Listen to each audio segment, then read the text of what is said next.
Minsan, sobrang late na. Andun pa rin si Manong Fishball. Welcome, ladies and gentlemen, to the UAC Wild Rift Season 3 for the Battle for Third. I'm Infinity, and I am happy to be joined by Hyron today. And Hyron, it all comes down to this the final conclusion for University Alliance Cup.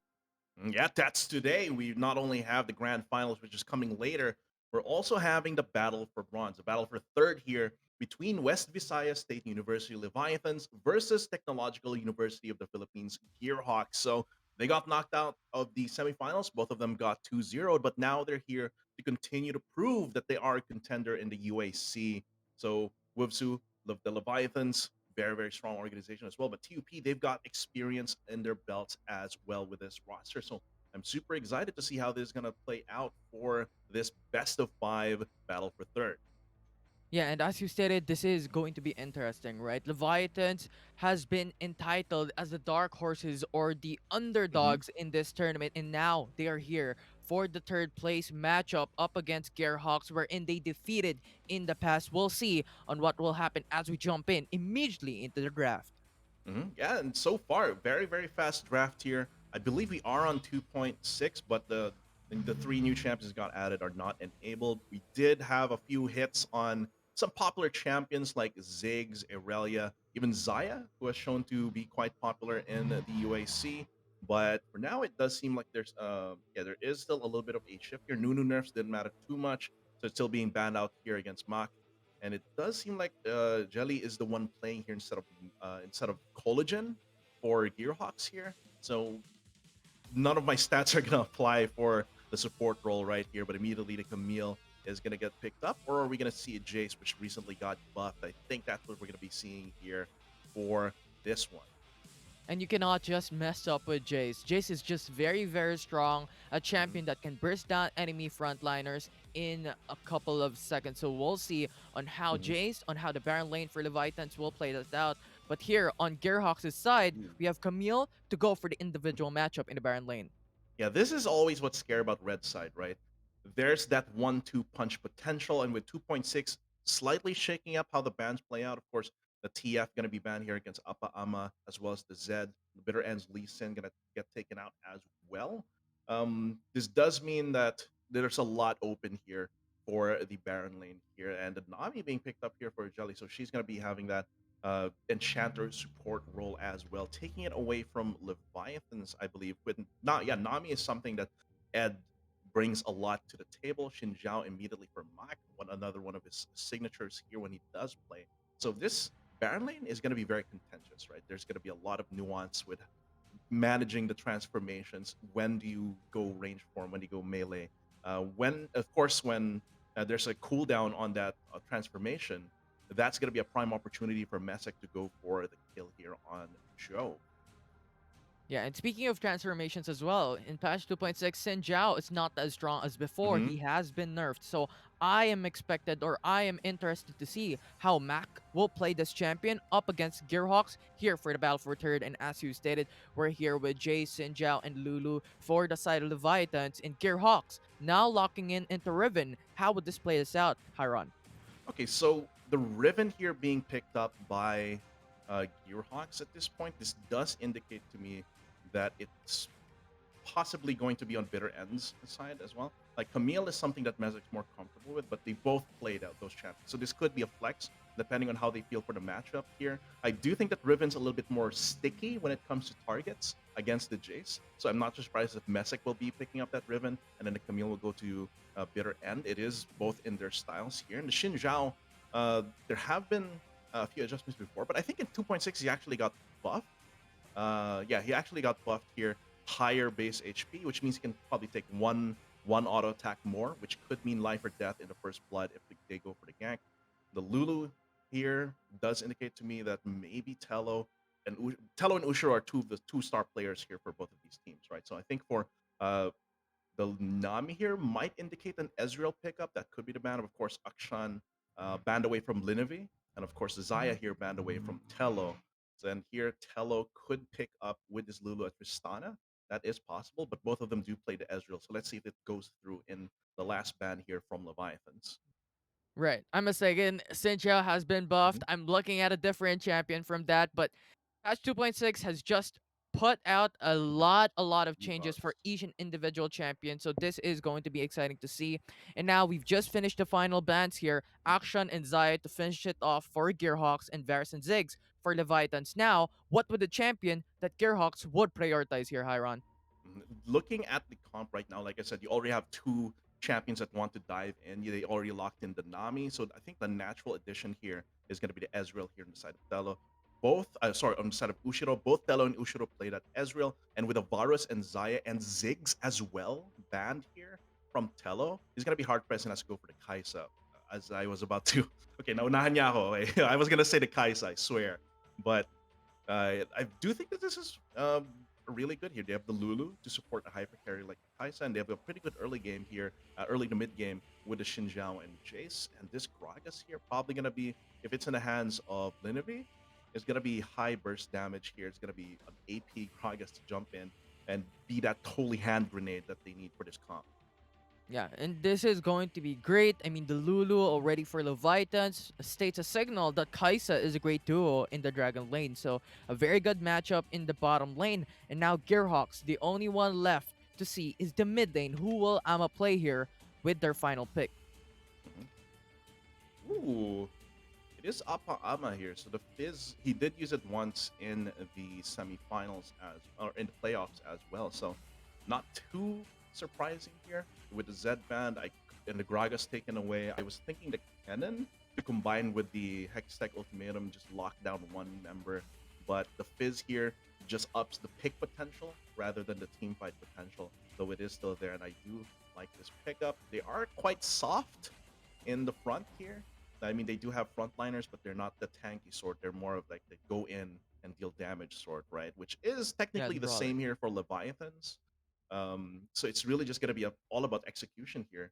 Where if you make one mistake, you're gonna get hard punished by the other team because both of these comps do not have very solid front lines unless Joe is the one using the Gragas, in which case it could actually end up being a more solid frontliner with Linevi on that chase. So we got tripped up a little bit there. So it's actually going to be the Gragas Riven with a Fizz going up against the Jace there. Yeah, and this is very, very interesting. Jace in the mid lane is untraditional, and Mhm. we see some sort of a new interesting path line that Leviathan's is thinking about here, but it makes sense. Gragas up against maybe Camille in the overall draft in team fights is a soft counter. When Camille goes in for the Hexic Ultimatum, you Mhm. have the explosive cast from Gragas to disengage. So I love about this when it comes to the draft for Leviathans to counter some sort of part and carving out a little bit of Gearhawks' draft. Mhm. Uh, this is going to be a high octane first game. It is a best of five. So if, in case these comps don't work out in game one or even game two, if they decide that okay, it didn't work game one, but I think in game two we can make it happen, just polish up the mistakes. So they have that kind of insurance. They have that kind of what do you call it, a safety net. But they still need to be adapting very, very fast. It is Wild Rift. It is a quick. It's going to be a very, very quick best of five. Both of these teams, game times are around like 18, 17 minutes. So they are of relatively long, but they're not absurdly long like let's say LG's games that couldn't go. But let's see. For now, it's just gonna be them jockeying for control. Of course, Linevi doesn't want to screw with anything level one on that chase, so it's just gonna concede the full force. Yeah. And starting this game off, Hyron, I want to immediately go into a discussion here. What will be the winning conditions for both teams here for Leviathans and Gearhawks? Yeah, I mentioned how yeah, the electrocute here confirms that Joe is gonna go for the damage here. A little bit of training. It's level one Riven versus level one Gragas, nothing too surprising. But it is gonna be, as I said earlier, about the execution. Both of them want to finish the fight very, very quick. And since they can't really last in a long-term engagement like a front to back, like we usually see, so it's gonna be about who gets the first pick off, and then they can leverage the 5v4 from that. So maybe Joe gets a really good body slam flash into an explosive cast to isolate someone. TUP Gearhawks is gonna have a lot of trouble fighting the 5v4, and the same goes on the flip side. If TUP Gearhawks gets a good chum the waters out, gets a good Hextech Ultimatum to pick someone out of position, then WVSU is going to have to fight the 4v5. Both of them do have poke potential from the Ezreal and the Jace here. So it's actually like a mirror match of some sort in terms of comps. Yeah. And is it safe to say what you're saying is early name will be the name of the game for this game one? For sure. Like whoever gets the first few kills here is going to be able to leverage and snowball their Well, potential here, burning the barrier right there. That's going to come through as well. we'll see about that. As now Gearhawks takes the first blood into the barrel lane, but responds quickly, gets that trade back. Leviathans brings it back. So that's going to be a little bit of time lost there by WVSU's mid lane. Like here because Appa Ama is on that field. There's not a lot of wave clear to be had. So very quickly, Joe actually swaps lanes here, and he's going to be able to catch the lane. So not actually that much loss there. So very good counterattack there by the Leviathans, evening it out, getting out a little bit ahead, and very, very smart move here. Yeah, and going back for a bit, let's just step back. I want to talk about what you stated a while ago about the early game. So we're seeing this early game champions from Leviathans in the form of Xin Zhao for Gearhawk.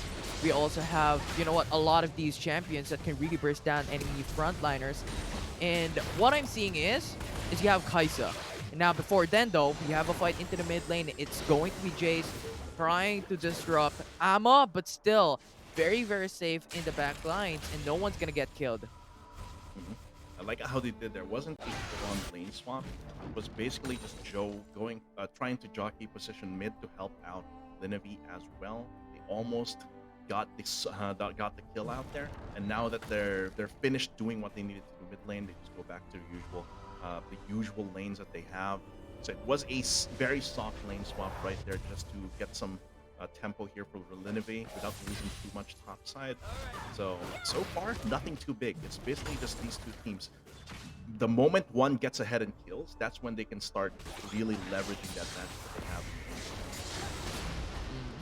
Although we still have Leviathans right now with that even gold, even kill standing. And what I'm looking at is Kaisa. Kaisa will be strong at that late game. So they have that late game insurance if ever something goes wrong here in the early game.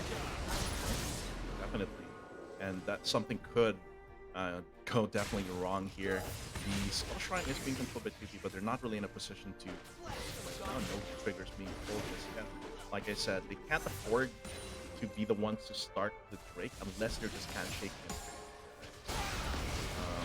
Yeah, it seems like there'll just be a trade deal for the first game.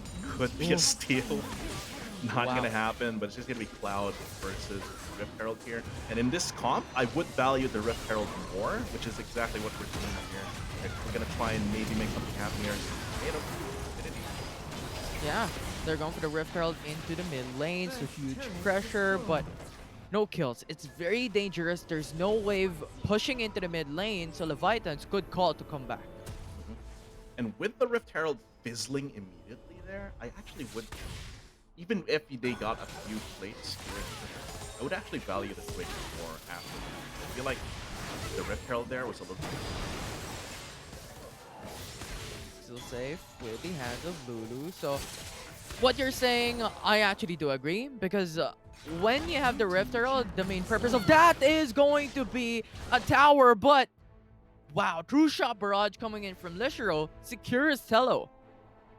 For sure, that was pretty much, oh, he didn't even use his flash there, so he was really saving it for the last moment. Very unfortunate. That is definitely not worth it. That kill should give Ushiro like a longsword's worth. Oh, as but regroup, still possible. That's a longsword ahead here for Ushiro. He has the completed Manamune. Meanwhile, Tello is still paying the Cathian Rain evolution tax here with the longsword BF sword into the Executioner's Calling. So no completed item, which means there's a small window here where TUP can press this like small 1.7k advantage to the Leviathans here. But there's not really much to fight over. Like turrets might be something that could try leveraging, but it's going to be very hard here as the wave clears pretty easy on the side of the line. Yeah, and this is the reason why Tello Kaisa is also considered as being the late game in the past in the professional scene, because you still have so much to go through in that early game, buying BF Sword, buying Longsword, buying Executioner's Calling, or the Vampiric Scepter to upgrade the Acadian Reign. And now that he's done it, he's now proceeding into buying his first core item, may it be the BRK, or may it be a crit item for himself to deal so much burst damage potential up against Gearhawks. But once he does complete that, this lead doesn't really amount to much, right? Like most of that we're going to be seeing is the 500 gold difference between Mess and Joe, but Joe is completely fine sitting on this Roa. So it's really still an even thing where TUP Gearhawks, they had an early lead. They could leverage like the small advantage that Bushiro has, but it's because of the state of the game, they didn't really have much to fight over. They're going to get ganked offside. 2v1 Hexic Ultimatum. That explosive cast will not disengage, and the Hexic Ultimatum will give a kill for Gearhawks as a result. They're going to try and fight back. See how this all goes down. They're not really in a big position to do much other than poke. This is conceding a lot mid lane, so they responded mid Baron side, didn't get much. They're going to concede on the side of the mid lane, so it's a little bit both Bushiro. Then if he can, he make something happen. No, and that's really the problem with both of these, with especially with Zeus Comp. If they don't have Joe around, it's very difficult for them to engage. Even with Mac coming in there, let's say Audacious Charge into, it's like a budget Hextech Ultimatum, right? Audacious Charge into the Crescent Guard, but other than that, if they don't have Joe, it's very difficult for them to force something to happen. And while TUP, they have the Chum the Waters, they have the Tidal Wave, Messick and Bitter End can come in as well with Key Burst or the Hextech Ultimatum. So right now, even though it is a mirror match, TUP is the beatdown, and WVSU has to play the control, the more responsive goal here. This is showing in the goal lead and how TUP has been dictating the pace of the game for the past few minutes. Yeah. And I actually do agree. I mean, you have Joe as going to be that initiator to go for that flash body slam. But we'll see if that comes into fruition, as right now the Mountain Dragon will go to the side of the Leviathans, and Gearhawks will secure that Rift Herald. So handshake between both objectives. That Rift Herald going to be summoned immediately into the mid lane. This is a Rift Herald that actually does something. Even though they didn't need it for this first tower, this could be a fight though. Tidal Wave, good shot coming in from Gearhawks. And now Xin Zhao is in between onto that Camille, and Camille cannot run, cannot hide, and he dies. Leviathan secures their second kill in this game. That's another kill for a tower.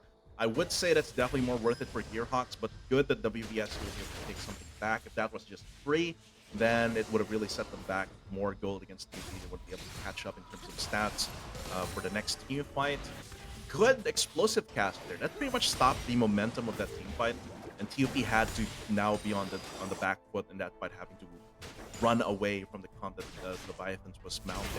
So for now, Leviathans is playing this control setup well against TUP Gearhawks. Where, okay, let's let Gearhawks go in, and then let's break their formation with explosive cast, Crescent Guard, and then let's go from there, right? Right now, that's what the game plan is. Because you have to keep in mind that Gearhawks has the Nami. So if they initiate that setup, if Sinjo comes in, if Joe comes in, you have that Nami, especially with the Tidal Wave, that can disengage immediately and can give Gearhawks an upper hand. So that will be some sort of the disadvantage that Leviathans have. And Mac, as you've stated a while ago, is not really a tanky champion. Even though he's building onto the Stark's Gauge, he's building onto some armor, he's not going to be that great when it comes to defensive capacity. The only thing that he will depend on is going to be Crescent Guard. For the most part, yeah, but a little bit of a That's an ultimatum onto the Jace. Jace lives a bit longer for a couple of seconds, but he dies after, and Gearhawks takes a double, and that explosive cast disengages onto two. But there's too much people around the Vitans, and they have to run away. They have to retreat.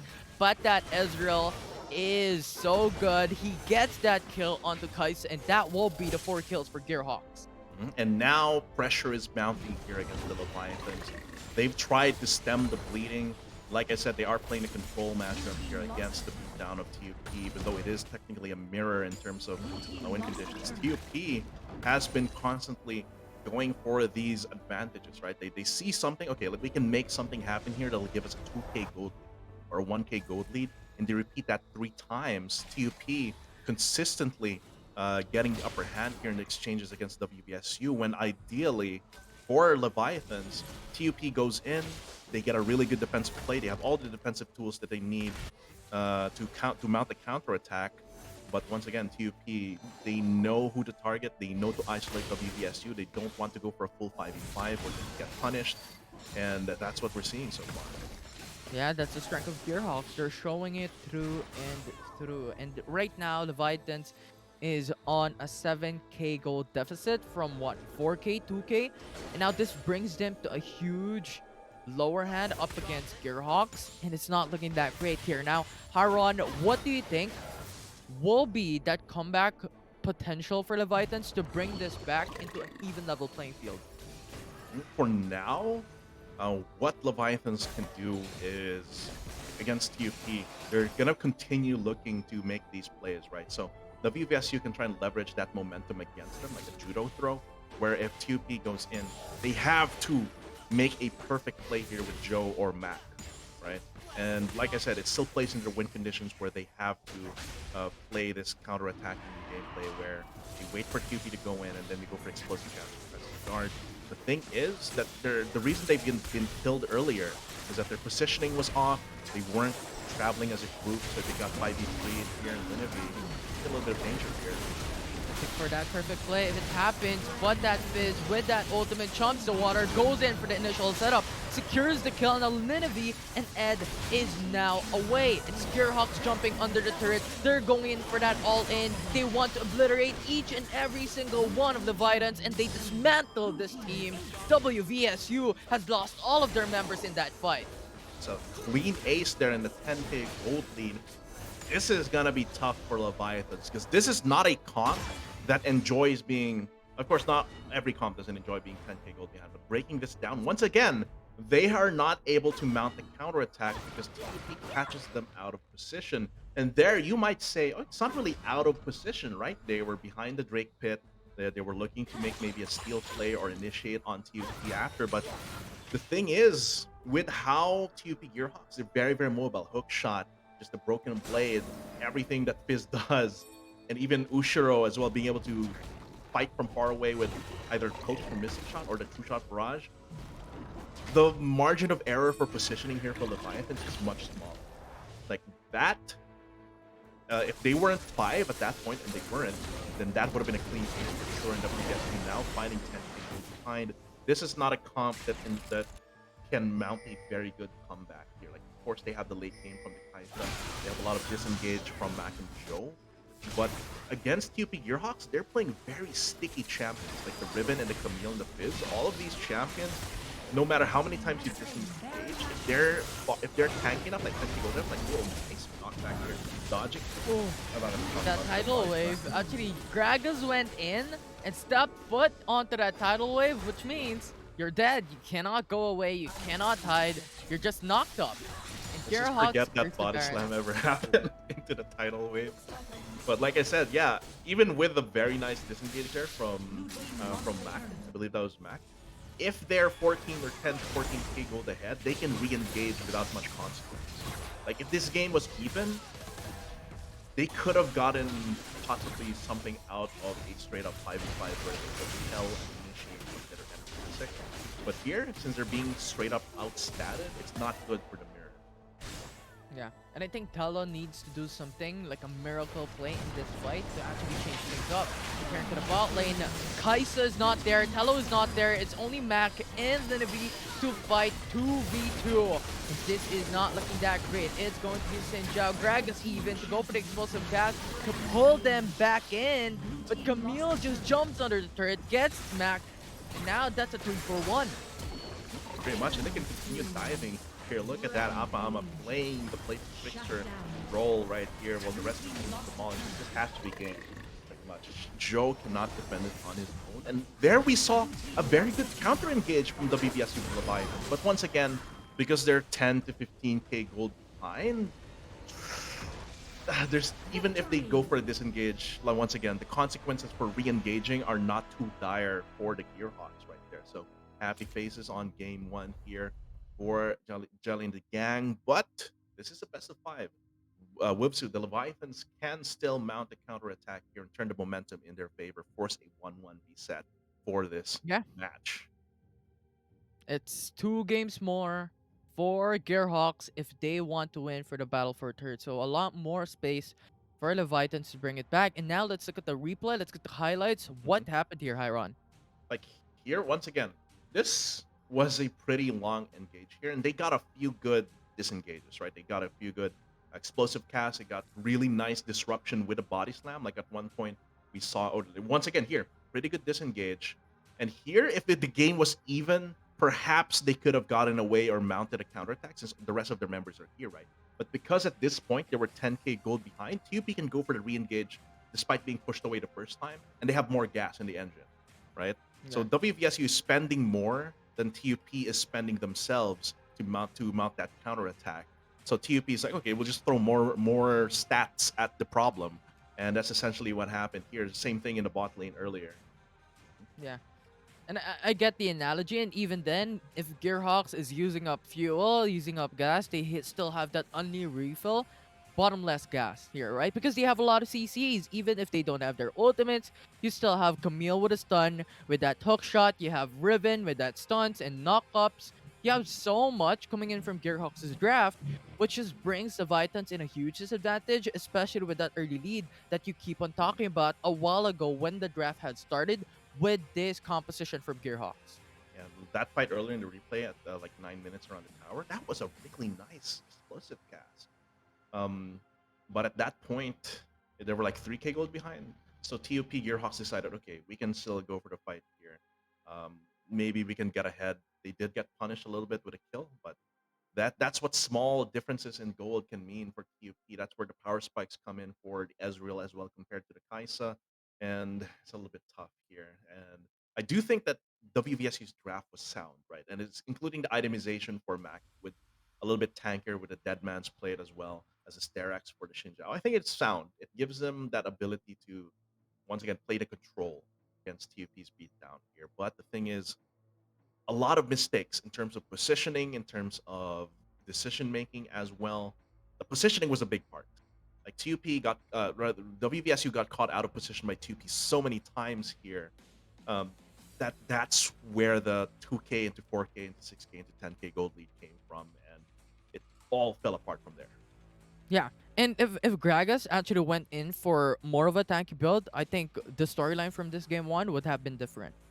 Because if Joey has that tanky build, his role is to engage, is to go for body slam, it's to go for that explosive cast, to disengage on the hextech ultimatums coming in from their enemy team, and then the Sinjao can then respond, can go quickly, and then their Hmm. damage dealers will hugely depend and rely on Jace and Kaisa, which I believe to be enough. Because Hmm. their role is to be that peel, is to be that tank. But Hmm. with Gragas going for AP, yes, huge explosive cast all throughout that game, but the defensive capacity on their composition was not enough. That's true. And in that at that point, they're gonna have to adjust here. It is game two. It is a best of five, so they have a little bit of breathing room here, but they are constantly being pressured here by Gearhawk. So let's look at the bans right here against Leviathans now on red side, so they can leverage the 1-2 punch of the first phase red side pick. The Nunu's still gonna get locked away here. Meanwhile, Camille is gonna be the next one as well. So TUP always got to ban the Camille Yeah. against Bitter and Messick because it's such a flexible pickup, especially with Irelia being nerfed in 2.6. Yeah. They're already so familiar with this champion. It's so obnoxious because Camille just consistently just locks down onto those champions. And I think this champion also was the one that brings up Gearhawks into that early deal a while ago, right? In the Baron lane. And they consecutively just get some pickoffs, and that is needed to be banned away. But here for the side of Gearhawks, though, speaking about the bans, we have Nuno and Willem, we Mhm. have the Galio, and we Still have banned. Rakan.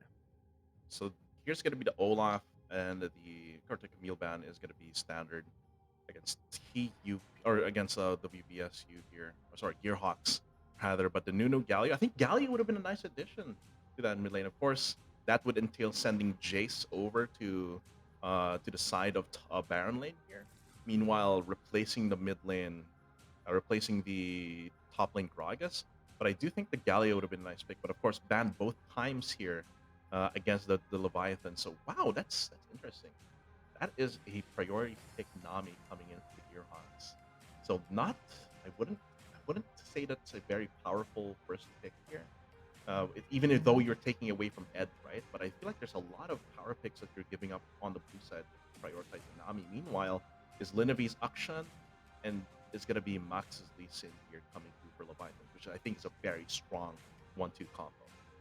Yeah. And looking at this one though, now it's going to be interesting. With Jace locked in for the side of Gearhawks, is this going to be Baron? Or is this going to be the same thing that Lenny did a while ago in game one? Mid lane Jace? I don't know. But Jax coming through for this one would be interesting as well. It would be that hyper aggressive sort of player that we've seen in replacement from that Camille that we saw. That he can jump through and initiate fights and go in for that AoE stun. So far, yeah. But with the Akshan being left open here, so I'm liking the comp from here from Gearhawks. It does have a lot of potential. Does have like I said, this the AoE stun as well, Counter Strike. Very very good against, let's say, Linavi. Of course is going to be on this Akshan. Telo's going to be on a marksman. I like the early pickup on the Jax here. Probably gonna go onto, let me double check, onto Bitter End. Bitter End is the one that plays the Jax on the squad as well. I like the Alistar from Ed. It's immediately leap strike with counter strike on. You just get headbutted away. Very very Yeah. nice here from the Leviathans. And this is the exact thing that they're missing a while ago, right? They doubled down on the early game with the Lee Sin, but what they lacked a while ago was some peel, was some strong defensive tank that could peel for every single one of them. And now Alistar fills in that role. Very very consistent as well. And I do. Everyone that's been watching UAC and on the other casters as well know that I'm a little bit biased towards teams that pick up the Alistar. Like um, URS in Division B was another team that was like, oh, they played Alistar. I like this team. I like this team. And this is something that they bring out regularly with Ed, right? They played it like once during playoffs. Then are they going to be playing it here and twice during group stage? So here I'm liking it so far. They do have that solid front line. Just need a little bit of magic damage to round it off for our second rotation. For the second phase of picks, let's see how Gearhawks rounds up their comp. Just missing a dragon laner here, and this is going to be a flex with the Jace, right? So could either be Katarina. So it is going to be Jace in the Baron lane, Katarina here. Showing Mhm. Leviathans. The Leviathans is a team that is known to pick up the Katarina, but on King, different mid laner. So here is going to be Ama picking it up. Huh. And now this would be interesting. Is this Jace ADC in bot lane with Annie being locked in? There's going to be a question. But Varus, I believe, would be a great pick. This would be a huge lethality comp for Gearhawks having Jace and Varus in the same draft. Pretty much. And we will see why this has been also been another champion that's been banned against Gearhawks here. Obviously, not as big of a ban as the Camille or Ezreal against the Gearhawks here, but it was banned in the previous game, right? So let's see what he's got. Another thing that stands out, this Gearhawk squad once again does not have a very solid front line, right? That they have Jax with mitigation tanking with Counter Strike, but there's not a lot of frontline tankiness. Meanwhile, Leviathans, they have the Alistar, of course they have the Garen as well. So, and they have two marksmen, so they have actually a pretty decent amount of damage and tankiness. The thing that they're missing is just magic damage, right? Like I said they needed to round it off Yeah. with magic, but it's all physical. You read my mind, Hyron. I was like shocked. I was looking at the draft for the side of Leviathans and I was doing like this. And I was thinking every single one of them is AD. No AP damage coming in for the side of the Leviathans, and I'm interested how this would work for them. And I know they are alleviating what they're missing a while ago in their game one with Garen and Alistar doubling down on their peel for their ADC and for their mid lane, but their burst damage is gone for. They don't have AP strong enough to burst down Katarina, to burst down Varus, to burst down maybe Jax even, if you could burst him down. Yeah. To be fair, it is also that flaw in the comp is also a little bit mitigated by the fact that Gearhawks champions aren't really the type to build defensive items, right? Like the most we'll see is going to be coming from maybe Messick and Bitter End. But when we see like maybe a Guardian Angel picked up here, other once the builds have been completed and they're more shifting to defensive utility on the side of the core items here, or let's say Ushiro and Bitter End and Apama, then that we will start feeling the lack of diversity in the damage here from Leviathans. But in the early game, it shouldn't be too much of a problem for Leviathans here. Yeah. And yeah, true. I don't think they're going in for a full core item defensive, like going for GA or going for whatever. But what I'm afraid of is every single one of them going in for some plated steel caps, going for that Mhm. armor boots, and that would be enough to bring down so much damage coming in for the enemy team. And it's not like they have Varus to go for some armor penetration or even Jace for Mhm. the side of Leviathans. Yeah, so it's gonna be tough. So it's really gonna be up to Leviathans to make a play early, right? And get ahead very early in the game. Because that will let them pretty much outpace any defensive item building that Gearbox can do. But the thing is, their comp is okay. Their comp has a pretty decent kill potential with the roams here. Like Joe and Ed, they can maybe go for a dive onto Appa Ama, maybe even 3 level 5 if possible, or just go for a 4v2, 4v3 here in Dragon Lane side. I think that's going to be the play here. Meanwhile, TUP, they're going to have to wait for Bitter End to go for the full clear here before they go in with any like counter strike gank. The gank potential is very weak here for TUP. Yeah. And I will also say what you stated a while ago, right? How Leviathans needs to go for that 3 level 5 initial setups onto Gearhawks. Because if they don't, Lee Sin will die down in the late game. You're all AD, so early game will be the name of the game. You need Joe to be that setup and to be that playmaker for your team. For sure, for sure. But here, TUP Gearhawks mounting a pretty good defense here. We did see up there Messick force the flash out of the Garen right there. So we're gonna have to see how this all plays out. As it does seem like WVSU, they want to leverage some control of this bottom side. Ed taking a lot of damage from the piercing arrow leaves a Joe a little bit of under duress. But since the priority is on the side of WVSU for both mid and Dragon Lane, I think Joe is going to be very, very happy just taking these runs here undisturbed. Yeah. But they have the information though. Gearhawks has the information that Leviathans is going in for a full bot side clear. For Lee Sin to be specific, and now Bitter End has that information as well. And now Joey is on a difficult situation. I think it's going to be fine. It didn't, Bitter End didn't really get anything out of that as well. He just be able to clear his Raptors at this point. Meanwhile, the WVSU, I think Joe is actually looking to back there. So at that point, gonna go back here. UP Gearhawks mounting a very small lead from the minions, possibly top side as well. Mid lane as well. It is going to be AcadArena versus which can deal a lot of damage if left free hit while you're going for that lane minion. So here, I think first big fight, as always, is going to be between the Drake and the Crystal Herald. It's either going to be them just making a trade deal or one of them going for an engage here. I do think that WVSU has the better potential to go for interference on the big neutral mid monster because they do have that potential here. Ooh.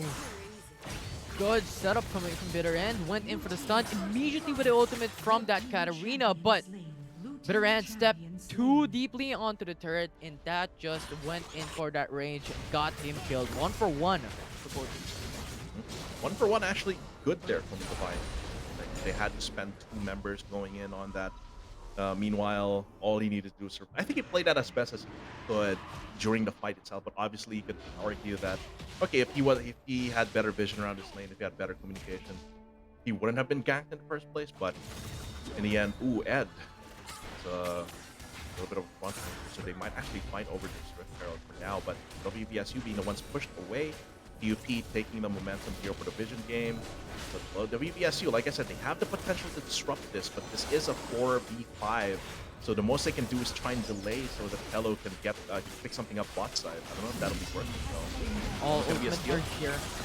Gearhawks is ready to counter engage, and that will be it. Joe falls down immediately when he jumps in, and Tidal Wave will come through. Zones away Linevi, and he is the sole player from that pit, and he cannot run. Gearhawks secures it. Meanwhile, they get the first turret in the Dragon Lane side. So all that gold going to Tello here, but they give up a few kills plus Herald plus Drake. I do think that's not worth it. Even if this does get Tello his Manamune immediately at 5 minutes, I don't think that's worth it. If they I think they committed to two different plays. They committed to getting Tello that first turret gold, as well as committing onto the disruption on the Herald, which I don't think was the right play at all. If they were looking to disrupt, it should have been as a group of 5. Absolutely. Because you have to take note, once again, you have Nami, you have Jax, you have even Varus as well. So much utilities that can lock in ultimate CC chains up against the Vitans, and what can they do? You only have Joe, you have Ed. Yes, they can kick down, you can knock up, but there's no follow-up. It's going to be very difficult for them to counter-engage. So if ever, what they have to do is to surprise, to go for pickoffs instead of just going all in. That could be the play here for WVSU. They do have the tools for pickoffs as well. They don't have to go for full-on 5v5s, even though they have a pretty good engage tool here in the form of the Alistar. But here comes a Miracle at this point. Uh-oh. Yeah, this is a good initial setup coming in from WVSU. This is what we're saying. They have to go for pickoffs, and they did just that. But now, it's going to be Nami with a tidal wave. 2-man knock-up, and Varus is here as well, going for the 2v3. And Miracle is here, taking a lot of damage coming from that turret. And Auction zones him away. And Linevi still has that flash, so if ever, he can come back to safety.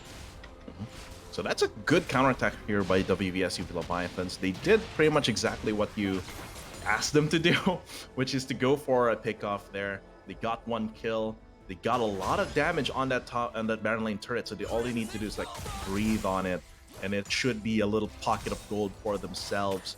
Once again, the game is still relatively even.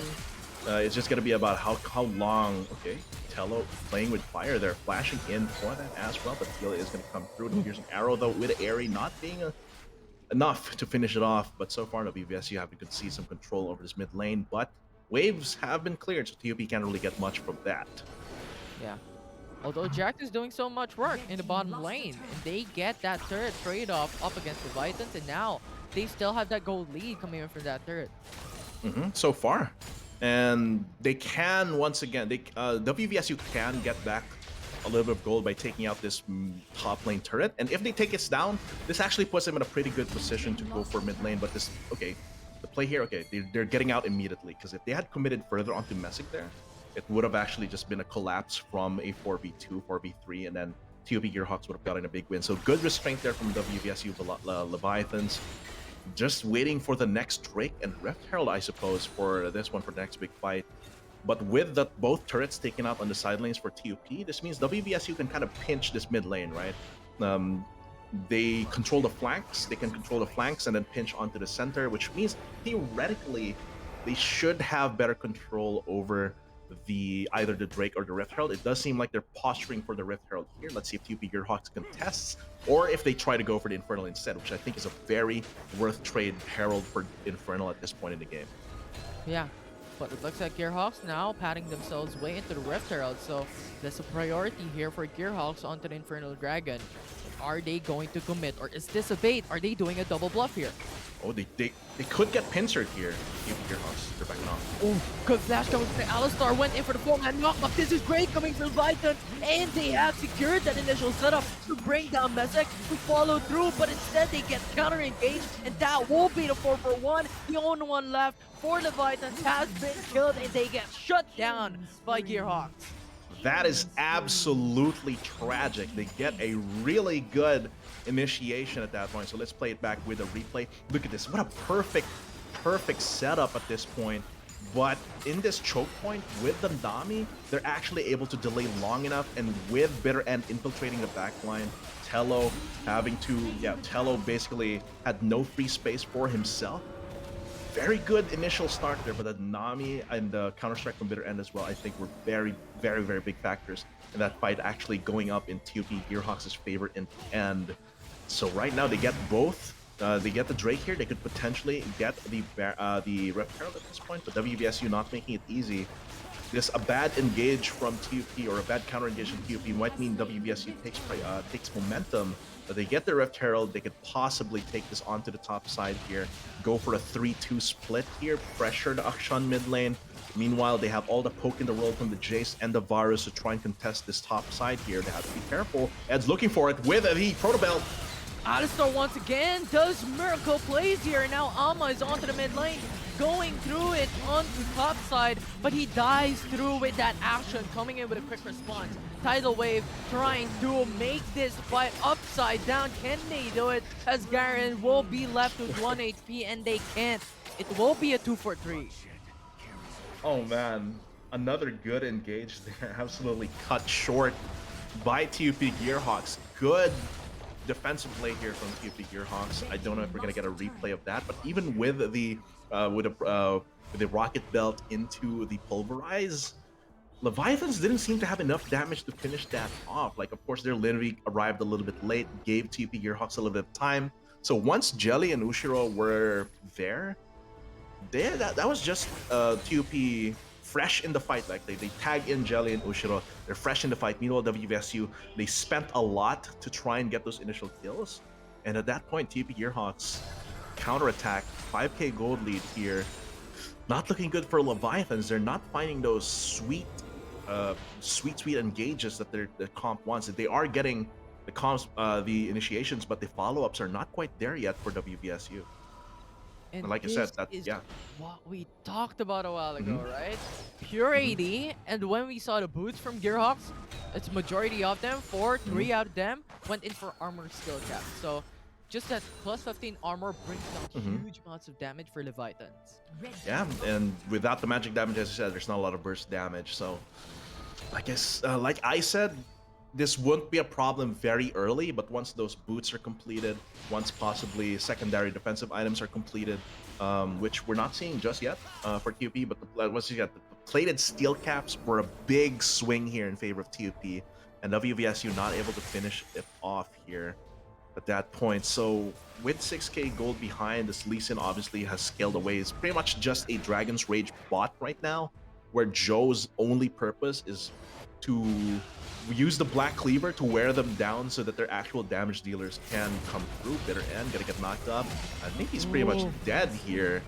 But the question is, what are they losing on the opposite side of the map? Not much here, actually. With the Akshan going rogue right around the corner.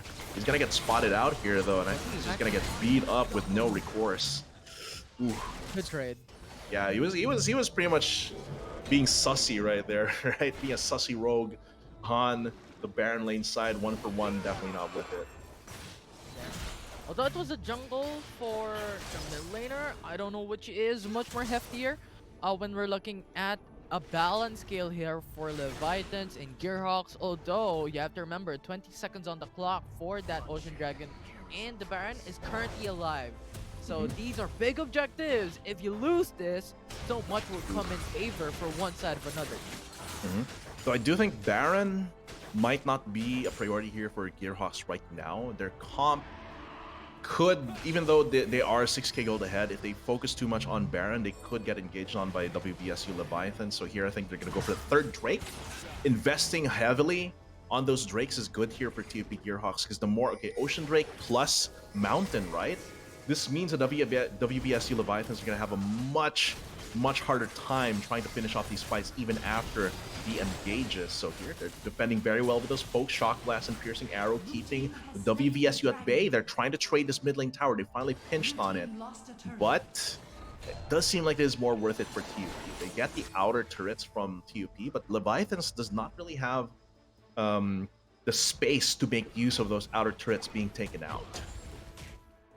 Right, and in that perspective, yes, I believe Leviathans has lost quite a big amount there for Gearhawks, but they needed that mid lane to counteract on the map control. So nevertheless, I think it's still a good trade coming in for Leviathans. We'll see though, as Gearhawks immediately starts up onto the Baron Nashor and Leviathans. There's an opportunity for Leviathans here. It comes through onto the Baron's pit. He kicks down onto that jungle, and let's see as Leviathans has finish it off. lost What's their Nivy doing? Baron, Nashor Steel, and Gearhawks has secured it. And now they're fighting once again in that Cry Brush. This is their counter engage from Gearhawks that they're looking for in action. Has to go back to Linevi, flashes over the wall. He comes through, but does not get the kill onto Ishiro, and they will just sweep down the Viton.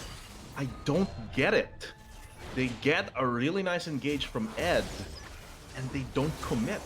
You see there's like 3 seconds of that fight where Linevi was actually just hanging out in Cry Brush. And I get that he needs to stay safe, but if they had committed, they could have actually finished off the initial front line of TUP Gearhawks. There are a lot of members low in that fight, and they do get 2 kills, but they definitely just get pushed away. The Baron is still secured here by TUP, so they can leverage it. They have a 10k gold lead now. That is tragic, because I think Ed really wanted that to happen, but it could have been the rest of the team wasn't on the same page at that side, because Miracle and Joe, they wanted to go in, but Tello and Linevi, they realized, okay, we can't really follow through fully, because we're gonna get taken out by Bitter End and Messick. We don't want to be in that mosh pit of the Baron. And that kind of fizzles out the engage that Joe and Ed can bring to the table. Yeah. And now this is a much more harder picture to paint for the Vitons of the minute. They keep on getting picked up, and even then, we're looking at the bottom lane, another pickoff coming through from the other end. They're fighting 3v1, but they can't bring down Jack because too much F, too much defensive capacity to actually try and bring him down, and this will be already a triple kill for Bitter End, and they're continuing under the turret. It's going to be a kill because with the turret producing a lot of damage, but just enough to secure the enemy turret because they have lost 3 turrets, or 3 members already. I was gonna say it might be game, but it seems like they're gonna go for by the book, right? Instead of going for the Nexus immediately, they decide to go for the inner turrets as well, or the Nexus, the inhibitor turrets. At this point, even if they get repelled here, they have a pretty good foothold to try and finish it off. But Leviathan's going to go for the last stand in this game too. Gonna get taken out, but Gearhawks, they're on that grind set. They just want to go for Nexus, and Leviathans is gonna lose another game here now with their backs to the wall. 2-0 on TUP Gearhawks. One more game for this match if the Gearhawks can ride the momentum, but Leviathans can mount a reverse sweep if they put everything they can into their drafts. Amazing stuff here from Gearhawks. Even if the situations in the past was not looking the best side here for Gearhawks, they've lost up against the Vitons, WVSU, time and time again, but now they're showing big time. You know what? This will be our vengeance run today. We can do it too, and they're showing us with a 2-0 match point in the next game up against the Vitons. Yeah, and I think that's the experience that the Gearhawks roster has, right? The WVSU, I think they're a experienced roster as well, rising up from the previous season of UAC. But TUP Gearhawks like Messick, and of course here they don't have Collagen, but Jelly has been on point as well. Like she's making good stats on my sheet right now for herself. So TUP looks to be a very, very strong contender here in the battle for third. Let's hope. Okay, well, of course, both of these teams are going to come back for next season of UAC. So I'm hoping that they can use this as a good jumping off point to really decide what they need to work on. But so far, the series is not over. It is a best of 5. And I think we're going to go into a very, very short break before we continue on to our third and possibly final game for this series. We'd just like to thank our sponsors. UAC 2021 is powered by Globe Telecom, Logitech G, and Twitch Student, who is our platform partner. So we're live on both FB and twitch.tv/AcadArena PH as well. We have been your shoutcasters for the first 2 games, and I think shoutcaster for the rest of the series. I'm higher on. With me is Infinity, and we'll be back for you after a very, very short break. Don't go away.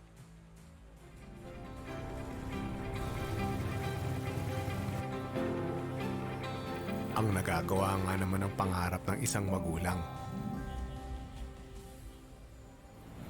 Anong grade na ba yung anak nyo? Tagal nang tapos sa mga bata. Ako naman ngayon. Manong Fishball ang tawag sa kanya. Pero sa mga araw na yun, many years ago, higit pa sa fishballs ang binigay niya sa akin. He taught me na walang di natutupad na pangarap sa taong handang magsumikap. Sa amin yan ha. Panghapunan. Pantoga. Atin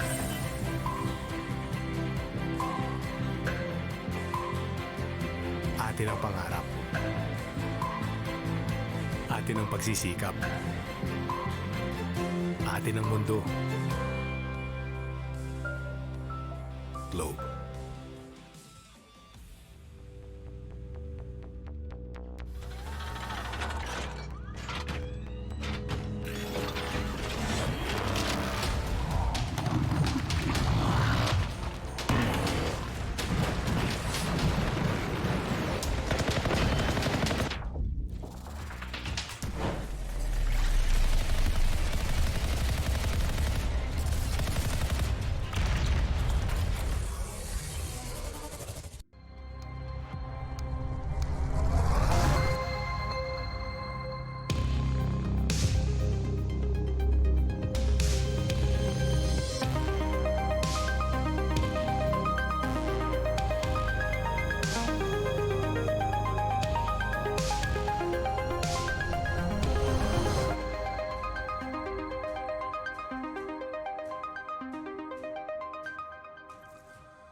Manong Fishball ang tawag sa kanya.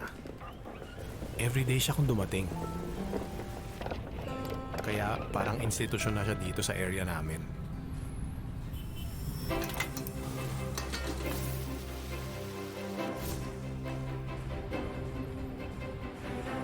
Minsan, sobrang late na. Andun pa rin si Manong Fishball.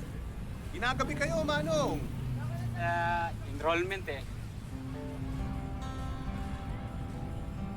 After some time, yung karito ni Manong Fishball nadagdagan ng may bike. Hanggang kabilang kalye, nagtitinda na rin kayo, Manong?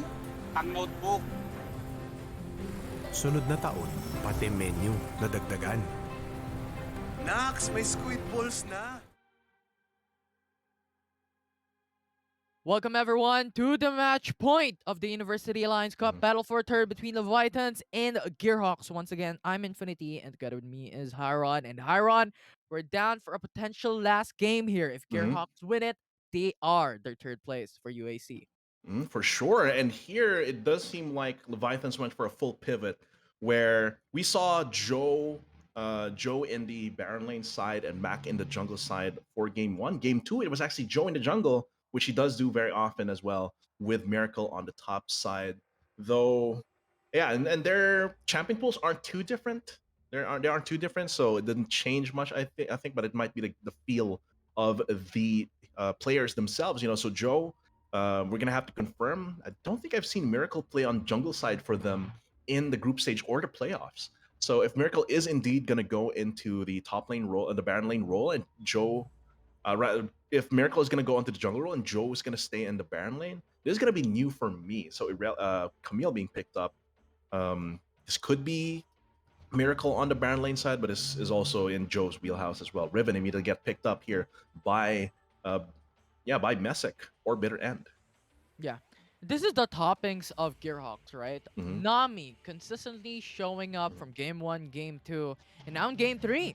And he has shown up big time when it comes to setting up his team plays. Mhm. And I am expecting a lot of things coming in from Gearhawks with that Nami once again. But for the side of Leviathans here, Tristana and Twisted Fate. Hiram, what do you think about this one? Yeah, Twisted Fate has actually, I believe, gotten an adjustment in this patch, right? So let me double check my notes here. Yeah, the biggest thing is the Destiny range being lowered, but I don't think it matters too much as long as it does mean that Twisted Fate has to take priority in lane a lot more now. But I don't think it changes too much. Like the pick a card cooldown being increased is like 2 seconds to 0.5 seconds longer. So I don't think it matters too much, but I like it. We have seen the Galio consistently being banned here against Leviathans. So I think having Twisted Fate on King's side here is going to be a very so Linevi is going to be playing here, and rather Linevi's not going to be playing mid-side. It's going to be King now. So I like the switcheroo from Leviathans. This gives them the global presence that they might need to make an early lead. But on the side of Gearhawks, they're just staying true to how they've drafted in the previous games. They get the Nami, they get a very strong flex on both Messick and Bitter End, and they get they get a very good another flexible pick here in the Gragas. Yeah, we've just finished on the bans. We have Lulu, Braum for the side of Gearhawks banned away, and Fiora and Varus for the side of Leviathans. And with that said and done, you have Jax open for Gearhawks to take once again here for Game 3. Mhm. So we're gonna have to see though, with all the bans already being locked in, we're just gonna have to see what are the last remaining picks that they can give here. Very interesting here that the supports are being banned here. So Ed, the Alistar is still available here for Ed, but the Thresh, I like it. He hasn't played this. I don't think he has played this in UAC this season so far. So the Thresh is a very fresh addition here for Ed, and I do think it is what they need because Alistar. What are other Ed champions here? Like Alistar and Rakan. With Rakan being banned, Alistar not being picked up, it is able to play from behind. Like Alistar Leona, it's very difficult to play from behind because you have one direction and that's going in. Thresh can kind of play back, right? And look for a opportunistic pick. Alistar and Leona, those kinds of champions, don't have that kind of luxury as well that Thresh has. So I'm liking the comp so far from Leviathans, but Gearhawks, they're staying true to how they usually draft, and I'm liking it. Don't fix what's not broken. Yeah, although this is very interesting, right? Across every single champion for Gearhawks, they did not fix it because it's not broken, Mhm. right? But they went in for Jin. So this is going to be an interesting take. I don't know what's going to happen here because it's unconventional, or well, not Definitely. unconventional because both of these champions are actually quite strong, but it's untraditional. You have Tristana and Jin in a single game, both from the enemy team. So I don't know what's going to happen here. Hyron, paint me a picture. What can we expect to happen in this game 3? Mhm. For this game 3, Leviathans has drafted a pretty by the book comp, right? Like, it has very clear, kind of simple conditions to mount the victory. Is to leverage early with the early game of the Tristana Thresh into the TF. Go for a 4v3, 4v2 dive bot lane, and start snowballing the Camille from there and accelerating the game plan of the Tristana. The Renekton should mostly be self-sufficient.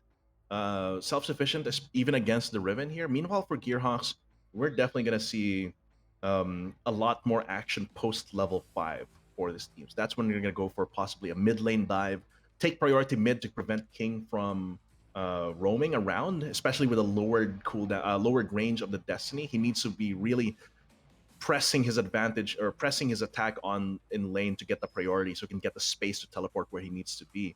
So if they can pressure King, Leviathan is going to have a much harder time actually making plays to get ahead early. Well, we'll see if that happens tonight, if that happens today here at game number 3. Match point for Gearhawks. Welcome everyone here for game 3 of this match for Battle for Third. I don't know what's going to happen, but as you stated, Hyron, we are already here. And I echo your thoughts a while ago, right? You Mm-hmm. still have so much champions. Level 5 specifically for Gearhawks is something that we expect with a lot of ultimates already ready for them to utilize. So this Jin is gonna be one thing that we're gonna be watching. Of course, level 1. Oh, Tello actually got an early level 2 there. I don't think we were able to see exactly where. Possibly from mid lane, just playing out his minions, and then pivoting immediately into the dragon lane there. Got an early level 2, which means he's able to bully out Ushiro with explosive shot, but should even out for the most part. But this is good. Having priority bot lane means that actually this TF can play a little bit more confident, especially when Drake spawns later. So we're gonna have to see how this all plays out. The junglers are where it's gonna be. Yeah. And as we're looking at the jungle, right, you still have Bitter End into the bot side of the map. So if ever he Nice needs ward. to respond, if something happens bot lane, and I think that needs to happen because right now Jin and Nami is not having a great time in that lane. Yeah, though they can sustain themselves back up slowly. To get heals on both Ushiro and Jelly, they're gonna have to play with fire a little bit and try to go for the ebb and flow that hits, that bounces. Jax. back into them. Jax, hot lane. Oh, but is he gonna go for a gank? There's gonna be mutual ganks on both sides of the map. Messick going for the flash. I think this should be him surviving. Meanwhile, what did Tello have to give up? Nothing except a little bit of HP. So this changes the lane now from Tello being oppressing Ushiro here to now he's on the back foot, especially now that Ushiro's approaching level 5. He's gonna get booted. That should be a kill. Okay, it wasn't fourth bullet just yet. If that was fourth bullet, that would have been first blood. But now Tello has to be careful here because once Ushiro's level 5, you know it's gonna be curtain calls here for Tello. Though I think that's a good productive initial setup for Gearhawks, because even though if Tello did not die, heal was burned. When you're looking at the side of Gearhawks, they still have their flashes up. They still have the heals coming in from Jelly. So I think that is much more of a difficult situation for the Vitans to play with, especially now that we're nearing that level 5. And when you think about it, burning flash on your very mobile Riven versus burning the heal on the Tristana, who does have the rocket jump, but they gave up a little bit of tempo in that lane as well. Oh, Messick, are we finding it out? Stun coming from Miracle, and now with a Hextech Ultimatum locking him in. But Messick lives with 1 HP, forces out the flash required for Joey to kill him. But now Jack goes through with a stun as well onto Joey. Destiny comes up into the top side of the map. Bitter End is now in a very dangerous spot, and the trade happens. But Explosive Cast brings down Miracle in a very low HP, and that will be it. 1-for-1 trade for both teams. They actually get another kill on there as well. So very good. Leviathans was able to get a small lead here against TUP Gearhawks. They even, like I said, like I would probably value the bot lane, the dragon lane getting ahead with, you know, shifting the momentum of that lane from getting poked out by the Tristana into pushing the Tristana out and delaying their back over the flash being burned onto Messick. But with that kill, that actually changes my opinion that, okay, the gank on Messick to burn the flash was definitely the one that was worth it at that point. Ed taking a lot of damage here, gonna get exhausted. Infinity. That ultimate with the death sentence brings down Bitter End into a very dangerous spot because he gets pinned down, and now the Vitan secures that kill. But now Gearhawks follows through with an immediate response, getting that kill onto one. Miracle follows through with the ultimate from Cicero, providing a lot of damage. Now killing in Ed is very, very low. So that pretty much evens out the kills that happened earlier. Though this does give TUP the initiative onto the Drake, which is exactly what they're doing now. They already got the 2 kills. They pushed WVSU out. Looking at that replay, yeah, they kind of got overzealous here at that point. So yeah, Joe commits in. I think Miracle didn't need to go in there. If it was just Joe going in for the smite kill, it would have ended up as a 1-for-1. But because they kind of played into the theatrics of the Jhin, that actually ends up being a 2-for-1 in favor of TUP Gearhawks keeping it out. They just trade Drake for Rift Herald here. So Cloud Drake, I don't think even in Wild Rift, not the most valuable Drake that I would think of. WVSU though, if they can make something happen with this Rift Herald Baron lane side, that could pay dividends for them. It does seem like they're moving in that direction. Full 5 formation here against the 3 of TUP Gearhawks, possibly a recall from Ama to make it 4. Let's see how they play this out. They're just going to back off. They're just completely going to back off from here and not take advantage of that. Okay. The top first blood rate for Gearhawks' side did not see it, but here it was on the bot lane for that turret. That brings them to an even level going field here for both teams, but right now in the top lane, we have stated it already a while ago on how the Vitans is putting pressure. And now Messick is very, very low, 1 HP, to say the least, with the heal bringing him up. But now, with a follow-up from Bitter End, brings down Ed. And that was well played by Messick. He basically used all the tools at his disposal to survive for as long as possible. Even with the flash, he still got Ruthless Predator, but he made enough distance that he was able to get away. And now, once again, WVSU, they overcommit hard, which they get punished for by TUP here, but they are going to get 1 kill back. Let's see if they have what it takes to go for the rest of it. No Hextech Ultimatum, but Jelly's no mana. Joey also with a bomb. Will that secure the kill for Jelly? Will not be able to do so, and Leviathan's now producing the Rift Herald from the top side. And they're pressuring in. They're going all in here, while Riven goes in for a split push mid lane. But Ama just went back in with dot body snap, brings down Joey. Yeah, a little bit of an unfortunate timing there for WVSU. I think space could have been made between them so the body slam wouldn't hit both of them, which would have set up the barrel roll into the kill there. So 1-for-1 though. Actually trading back kill for the turret here ends up being relatively even. That is going to be the Baron lane turret taken down, but TUP Gearhawks, they have taken down the Dragon lane earlier. So this ends up actually being even a little bit, but TUP actually a little bit ahead. All right, and just enough possibly to tip the scales if they can leverage the control they have over the mid lane turret being opened up. That gives them map control for Gearhawks.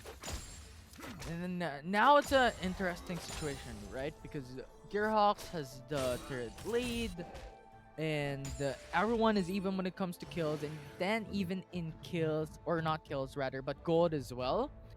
So what will be that tip which will change the scale here for both teams is now the question. But Messix gets soloed, followed here on top side of the map, which is not the best case scenario. Now Bitter End as well.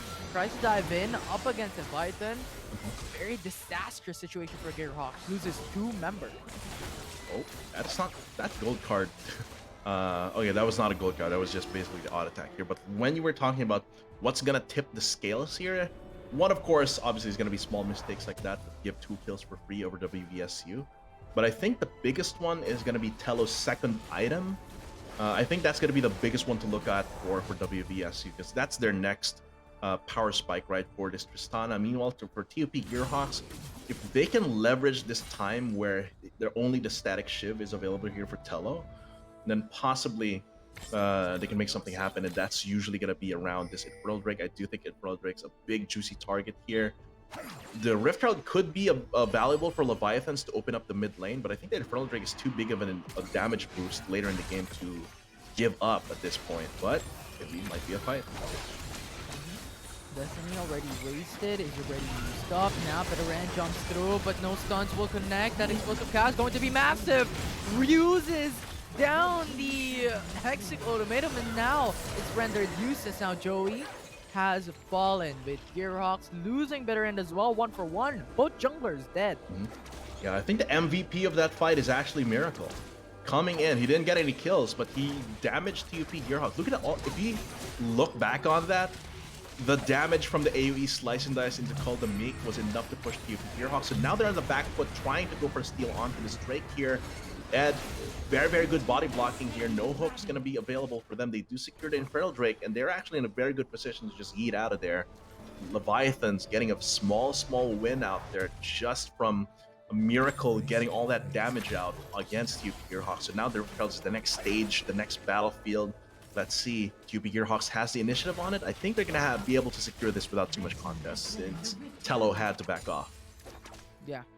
And Joey did not have any response, right? Prior to that, they were going for the dragons, so damage was already there. Even then, you also have Ishiro going for the ultimate, so they have to go back away. So Joey cannot do anything from that. He cannot go for the contest. But here on top side, you have Pressure and Gearhawks. They're going in for a full on 3-man versus 2 here, up against Gearhawks. Bitter End. Go back away, and Bitter End going for the flank as well, but it is going to be a chaotic decision as he will fall 2-4-0. I think if Bitter End was gonna go in there, I think he should have been supported by Messick, but I guess Messick was playing a little bit too cautious there. This does give WVSU Leviathans a pretty good set of kills. They get the top lane. They get a mutual, they pretty much even out in turrets here with the top lane being taken up by TUP, but those kills I think were very valuable here for the side of WVSU. They can now pivot onto mid lane, pinch it in their favor, but the wave clear from Gearhawks might make that a little bit difficult, but they just need to continue mounting that slow offense here, possibly looking for a time where they can get a dive with the Renekton and the Camille. So we'll see how this would turn out, because now Gearhawks, surprisingly enough, here in game 3, they are losing that opportunity because the Leviathans 3k gold lead already with the Infernal Dragon, so much damage when it comes to that late game, scaling already with that Tristana as well. The Destiny coming through here into the riverbed, stuns up, and that will be the Hexic Ultimatum. We're in Bitter End, it's still going to be safe. No follow-up when it comes to the damage here, but Gragas here into the backside with flag. Going for the stuns, going for the initial setup, but no follow through. Once again for Gearhawks, double kill ready for Tristana, and Gelly will potentially follow Resets. through the triple here for Tello, and Tello looking for that quadra, and they get it. And they do have to commit a lot, and I do think it did give some shutdown gold, but that was good. 4 kills here for the WVSU Leviathans, and splitting up in a very disjointed engage from TUP is not what you want. So what happens here is that there's a disjointed engage here from the Gragas. Messick tries to go in and make something happen, but the window has already passed where the Gragas Riven combo comes through, so he just gets picked off. This gives Tello the potential to go for the resets with a rocket jump, gets the quadra. That's a huge boost. Like I said, the thing that can tip the scales here are small mistakes, which combine into bigger mistakes. So TUP Gearhawks check that one with their disjointed engages, and WVSU's marksman getting their second item with the IE here. That's a big boost of damage for the Tristana.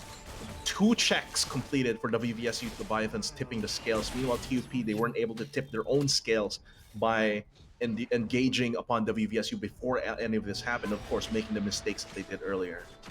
Yeah, and the scales right now is looking heavily for the side of Leviathan. And it's not looking that great for Gearhawks. And now with the Baron Nashor alive, with the Ocean Dragon coming up, this would be an interesting case scenario. Who will take those objectives? Because I believe Baron Nashor, if it goes to for the side of Gearhawks, surprisingly, if they get it for a miracle run for that objective, they could potentially make a comeback play with only a 5 or 4k gold difference in deficit up against the Vikings. Yeah, definitely this is not the game already ending. This is not the winner is not decided for this third game in this best of 5. TUP Gearhawks definitely at a disadvantage, but with the comp that they have, they do have the opportunity to try and get back into this game here. King going for the golden card. Let's see if they go through. And there's a 4v5. Renekton is on top lane, now going for the TPs onto this ward here on the riverbed, and just the exact moment he goes in, fights in the front lines, and now it's going to be Miracle playing some Miracle plays. When Gearhawks was on a deficit, now they're more deeper, 6 feet under in this game. Now Bitter End is to follow up. He dies in the hands of Twisted Fate. Yeah, very nice there coming in, but it is going to be a 2 for 3 here so far. Going to be a 2 for 4 here as Apa Ama gets taken down. Unless he can get the kill onto King, not going to happen here with the curtain call finished already. Not getting the show done. This does mean that Leviathan is going to come up ahead here.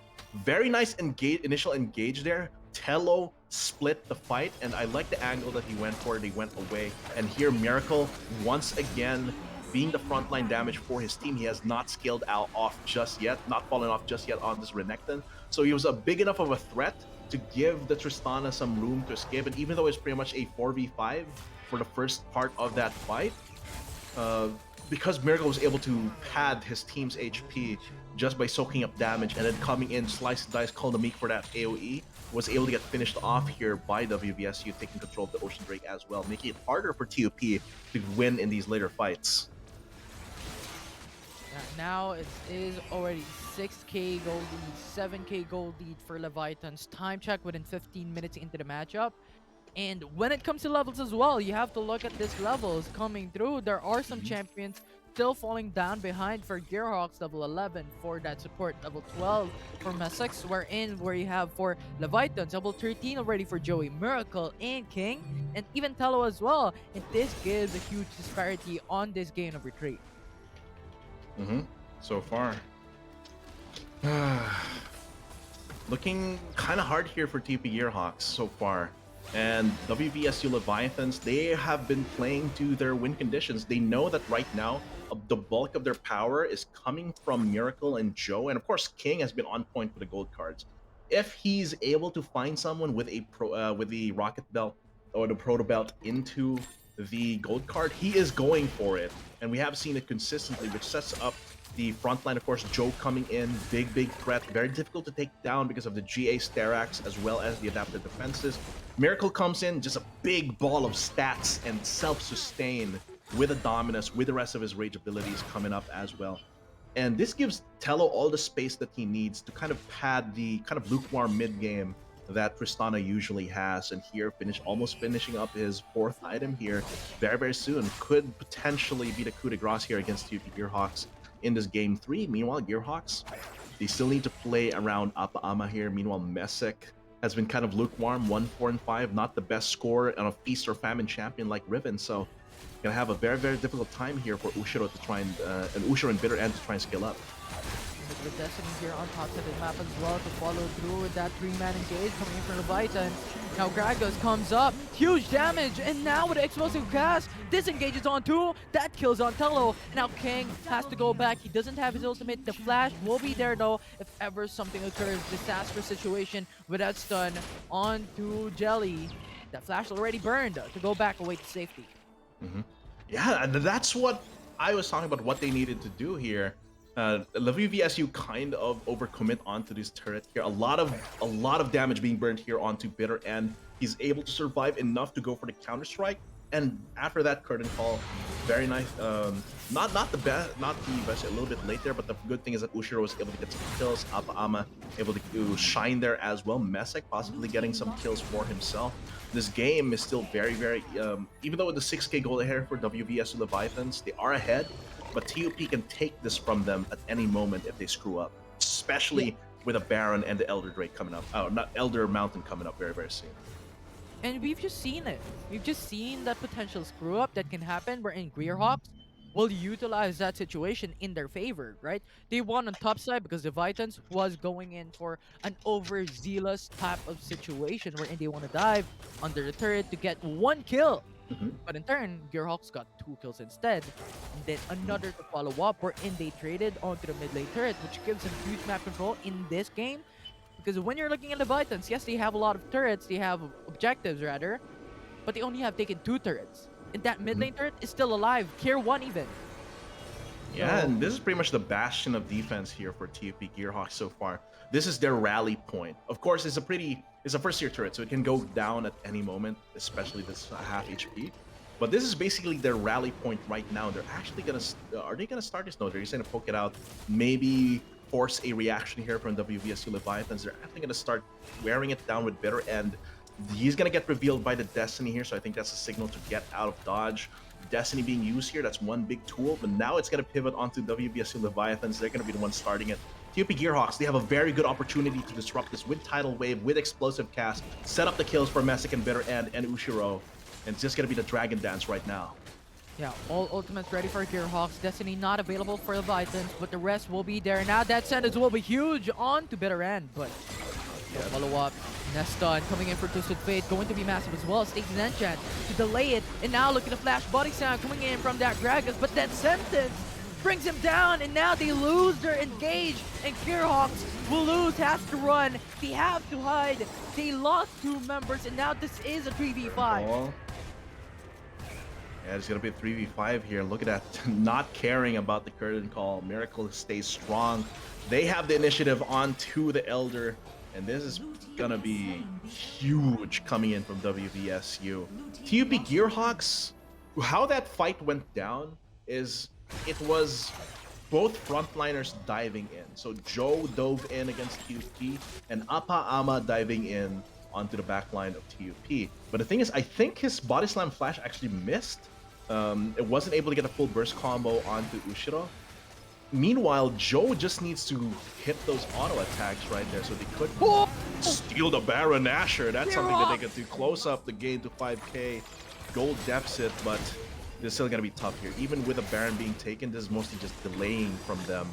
WVSU still very much ahead in terms of stats and gold, just from they have, I think, the trifecta of the Drakes that they should have been taking. Mountain, Elder Mountain, Ocean, and Infernal means that this 5k gold lead is actually more like an 7 to 8k gold lead at this stage in the game. I can't believe it. I can't believe it. Gearhawks doing some miracle plays there. And even then, now, as you stated, this is going to be a delay tactic here for Gearhawks, right? They've gotten the Baron Asher, sure. But the Vitans have gotten the Elder Dragon, and that makes it so much difficult for them to bring them down. And that is not just any Elder Dragon, this is the Mountain Dragon that we're talking about. So, when you're looking at the shield, they have that already ready. if ever Gearhawks wants to burst, they're going to have much more harder time, and they just have to pressure all lanes because right now that is their winning condition or comeback condition to say the least. Yeah, That so is they're what they have. and they're leaving Baron lane alone here, and they're actually focusing more on mid and Dragon lane at this point. And this is the way to go, right? You have the Baron, they got the Elder, which means that you have to make sure that during the time of the Baron, okay, Explosive cast with the tidal wave going in for the 5-man knockup. That will be Gearhawks' initial setup. That will be perfect for them. GA will be popped though, only for 1, no kills to be secured. Jin with the curtain call, now trying to kill down Joey. Now Tello is very low, flash body time to come through. Alongside with the trash, going in for the knockback. And this will be it. Gearhawks, if you win this, you can finish this game. But the Vitans push them back away. yeah, 1 for 0 there. Bitter End goes down. This should give them an opportunity to, okay, no, the inner turret for topside is also taken down here. Destiny coming through. It is going to be on to Messick here, dodging the tactical sweep, but I think this G is going to get popped definitely. Explosive gas is not going to connect. TUP Gearhawks going to be on saving Private Ryan here, but is this the right call? Infinity. Ready burning for TF. Now Alma is going in for the riverbed, fighting up against Tello, but Tello too much damage with that crit with full item set. They get the ace, they get the double kill, and the Vitans can finish this game. I was thinking, okay, they already got all inner turrets. Their mid lane is the mid lane is defended. Dragon lane is repelled. They don't have a wave mounting on the Baron lane side, so I think they should have just went away and regrouped there, right? So that actually gives WVSU, that invalidates the efforts that TUP had to go for the pushes. Yes, the turrets are down, but WVSU is able to rally here. The waves are going to get pushed back against them, and they are going to be able to strike back with higher stats thanks to the Drakes that they have gotten. With this inhibitor going down, this could actually be game here if they just go straight for the Nexus. Last stand here coming in from Bitter End. It's not going to happen. Leviathans keeps the dream alive here. 1-2 in his best of 5 against TUP Gearhawks. This is looking like a series, guys. They're putting a statement out there, Leviathans, we have won against Gearhawks. We're just getting ready. This is just the beginning. This is just a warm-up, and that will halt the match point for Gearhawks. They're still at match point, but they halted the win potential for Gearhawks to take that 3rd place in the UAC Wild Rift Season 3. But looking at the highlights back again, Haron, what are you looking at here? What were the storyline for this game? The crucial mistakes here from TUP Gearhawks is that they had a lot of very disjointed initiations, right? Like Apa Ama goes in with a body slam flash. A lot of times he either misses it, which is the case, which is going to be happening here as well in this tower dive, and because of those disjointed engages, WVSU is able to pick them off 1 by 1 or 2 by 2. In that bottom lane turret dive, I think the dive was a little bit too hasty. The turret was already at 500 HP. He should have just taken out the turret first, and I think the dive could have been like, instead of a 1 for 0 against WVSU, I think it could have been like a 3 for 1. If they had taken out the turret first, let themselves be alive for a little bit longer. And generally, WVSU has just been finding the right angles here against TUP, who once again have been doing very disjointed engages against WVSU Leviathans. Yeah, and I'm glad that you talked about that Baron utilization, and I actually do agree because at this state, or at that state, when we saw a while ago for the side of TUP Gearhawks, right? They had the Baron Nashor, they have cleared all the turrets except the inhib for top lane and mid lane, and the bot lane, the only one left for that tier 2 and tier 1. So what would have been the situation there? Yes, you have that gold deficit, but if you split, and then the Vitans decided to, you know what, let's go for some pickoff, and they go for the 5-man roam in top side to try get 1 kill. They could pressure in mid lane and bot lane, and then get inhib, and now the natural lane pressure is in their favor, and they could potentially even finish the game. So I think that would have been the best case scenario for Gearhawks to utilize their Baron Dasher, but I see their perspective, right? We need to keep it together, we need to be safe, but is that the best scenario? I don't know. Yeah, it's just very difficult to play against a TF. I think a big part of that decision by TUP to not go for many splits is because they respected the TF, right? The TF can just respond, clear the wave, and then go for the 5v4. even with the reduced range on Destiny. But I think the biggest thing talaga for TUP this game is that a lot of their engages kind of fell flat. They weren't able to get the immediate burst damage onto Tello. And since Tello, had the Ravenous boots as well, which means if you don't burst him down, especially with the Ocean Drake on their side, he's gonna be able to life steal his way back. And you're back to square one. Meanwhile, Miracle's coming in.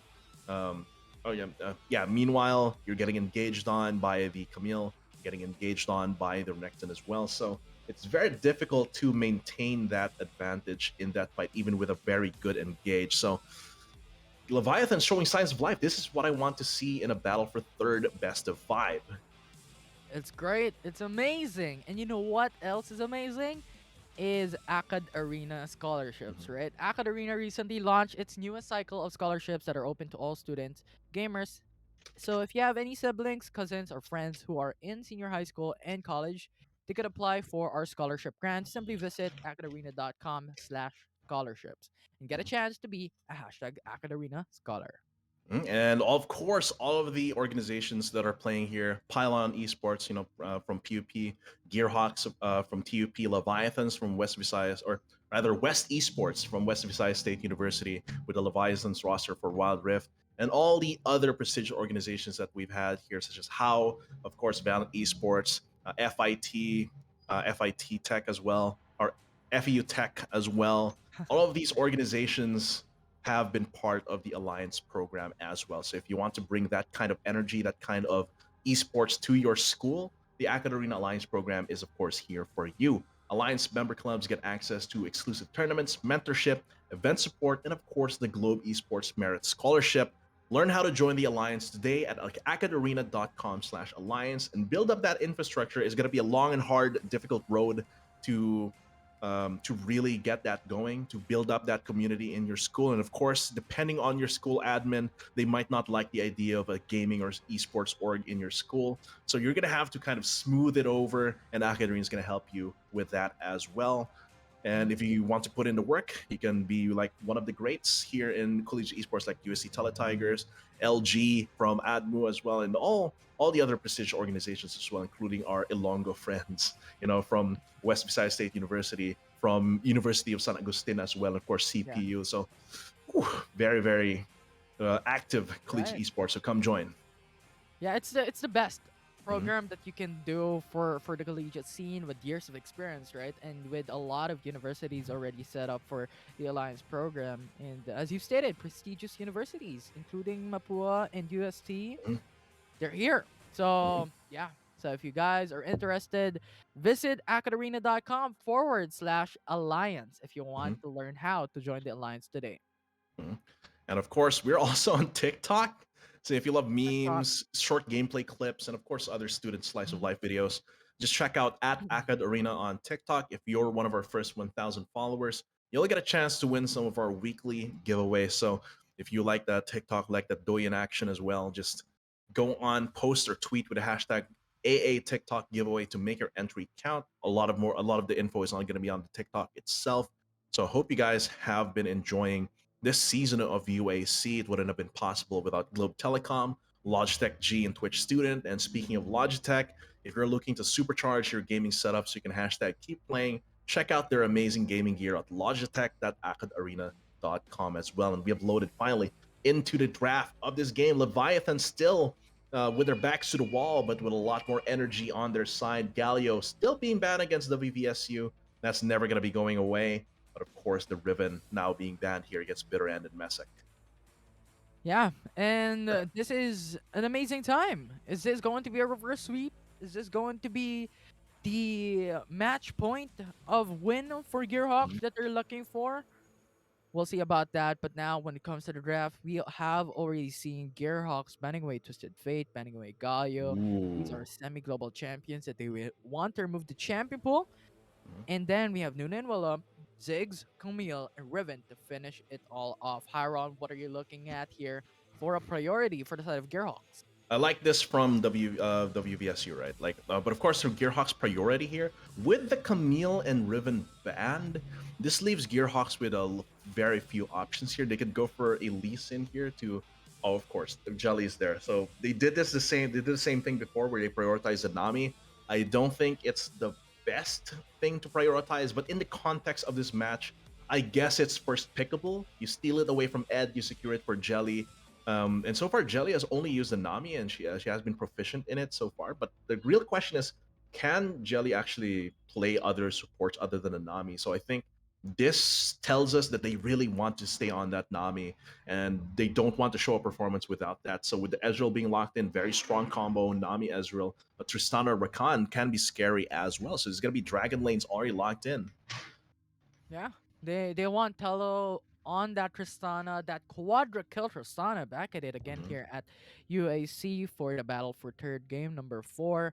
And for Gearhawks, once again we're seeing Jack. So I think what they're doing here is to give off very comfortable champions onto Jelly, onto Bitter End, so that they Mhm. can dominate up against the Vitans. And I think Jax is also kind of great when you're looking up against a Tristana, because Tristana is all about that normal attack. So regardless, Gearhawks going for Jax once again, trying to win up against similar Mhm. draft up against the Vitans, but Pantheon changing things up here for WVSU.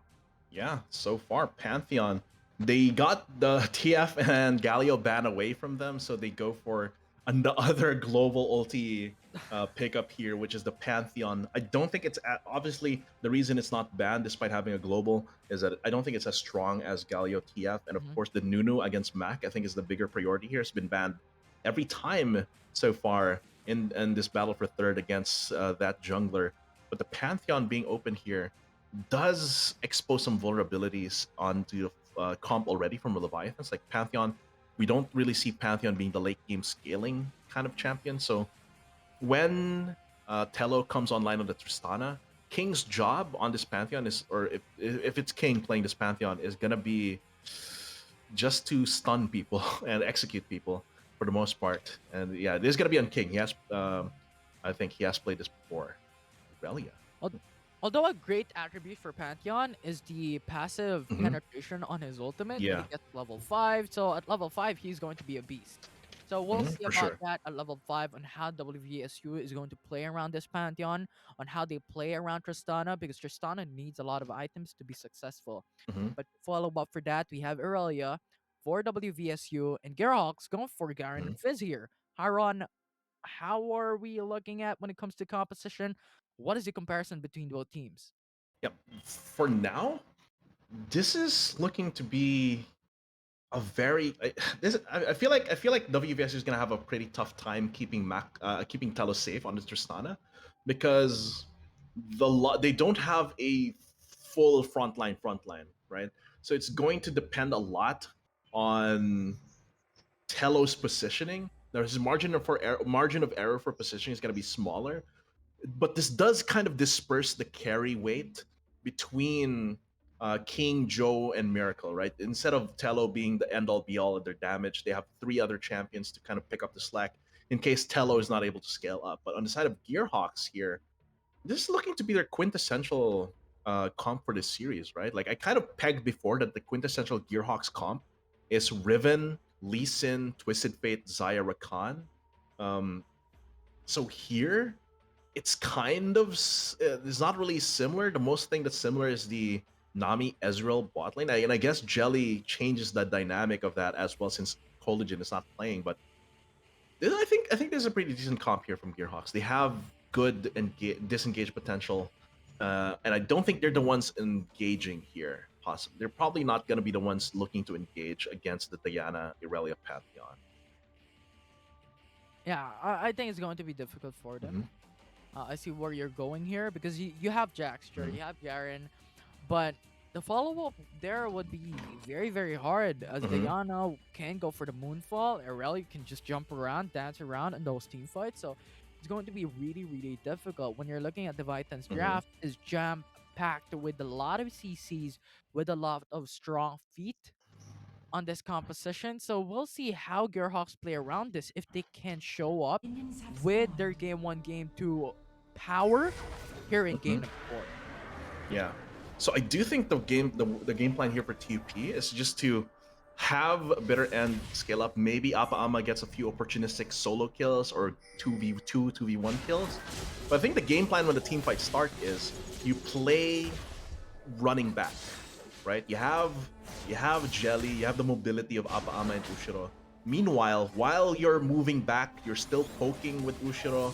And all the time WVSU trying to gap close, you're gonna have to face of course, the Damashan Justice as well as the Counter-Strike, the threat of the Counter-Strike. So they have to run through that, because this is not a comp that wants to go in an extended fight.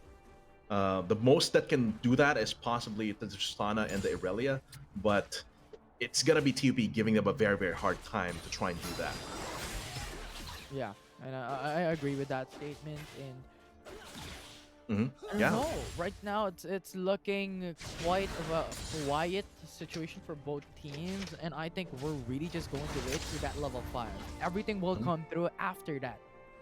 Yeah, after that instead. So indeed. So for the most part, this early game is mostly going to be about WVSU Leviathans looking for their level 5s here. That's big.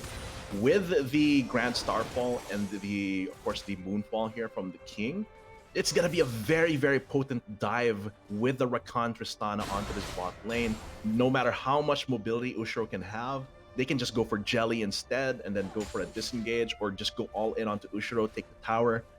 That is possible from WVSU Leviathans. Meanwhile, for TUP, for now, they're not really looking to make any big moves. At most, Apa-ama, but here comes Joe here, going to try and go for the Grand Entrance, flashes away. That stops that gang.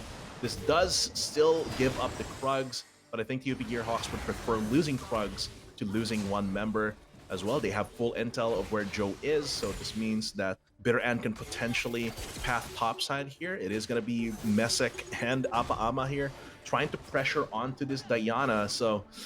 So far, it is just going to be space made for Apa-ama, but with the Garen having to go back to his lane to try and catch that wave, he's very, very vulnerable for King here. And Ed right around the corner. He's going to go for the Lunar Dash here. That is going to be immediate kill here, immediate punish.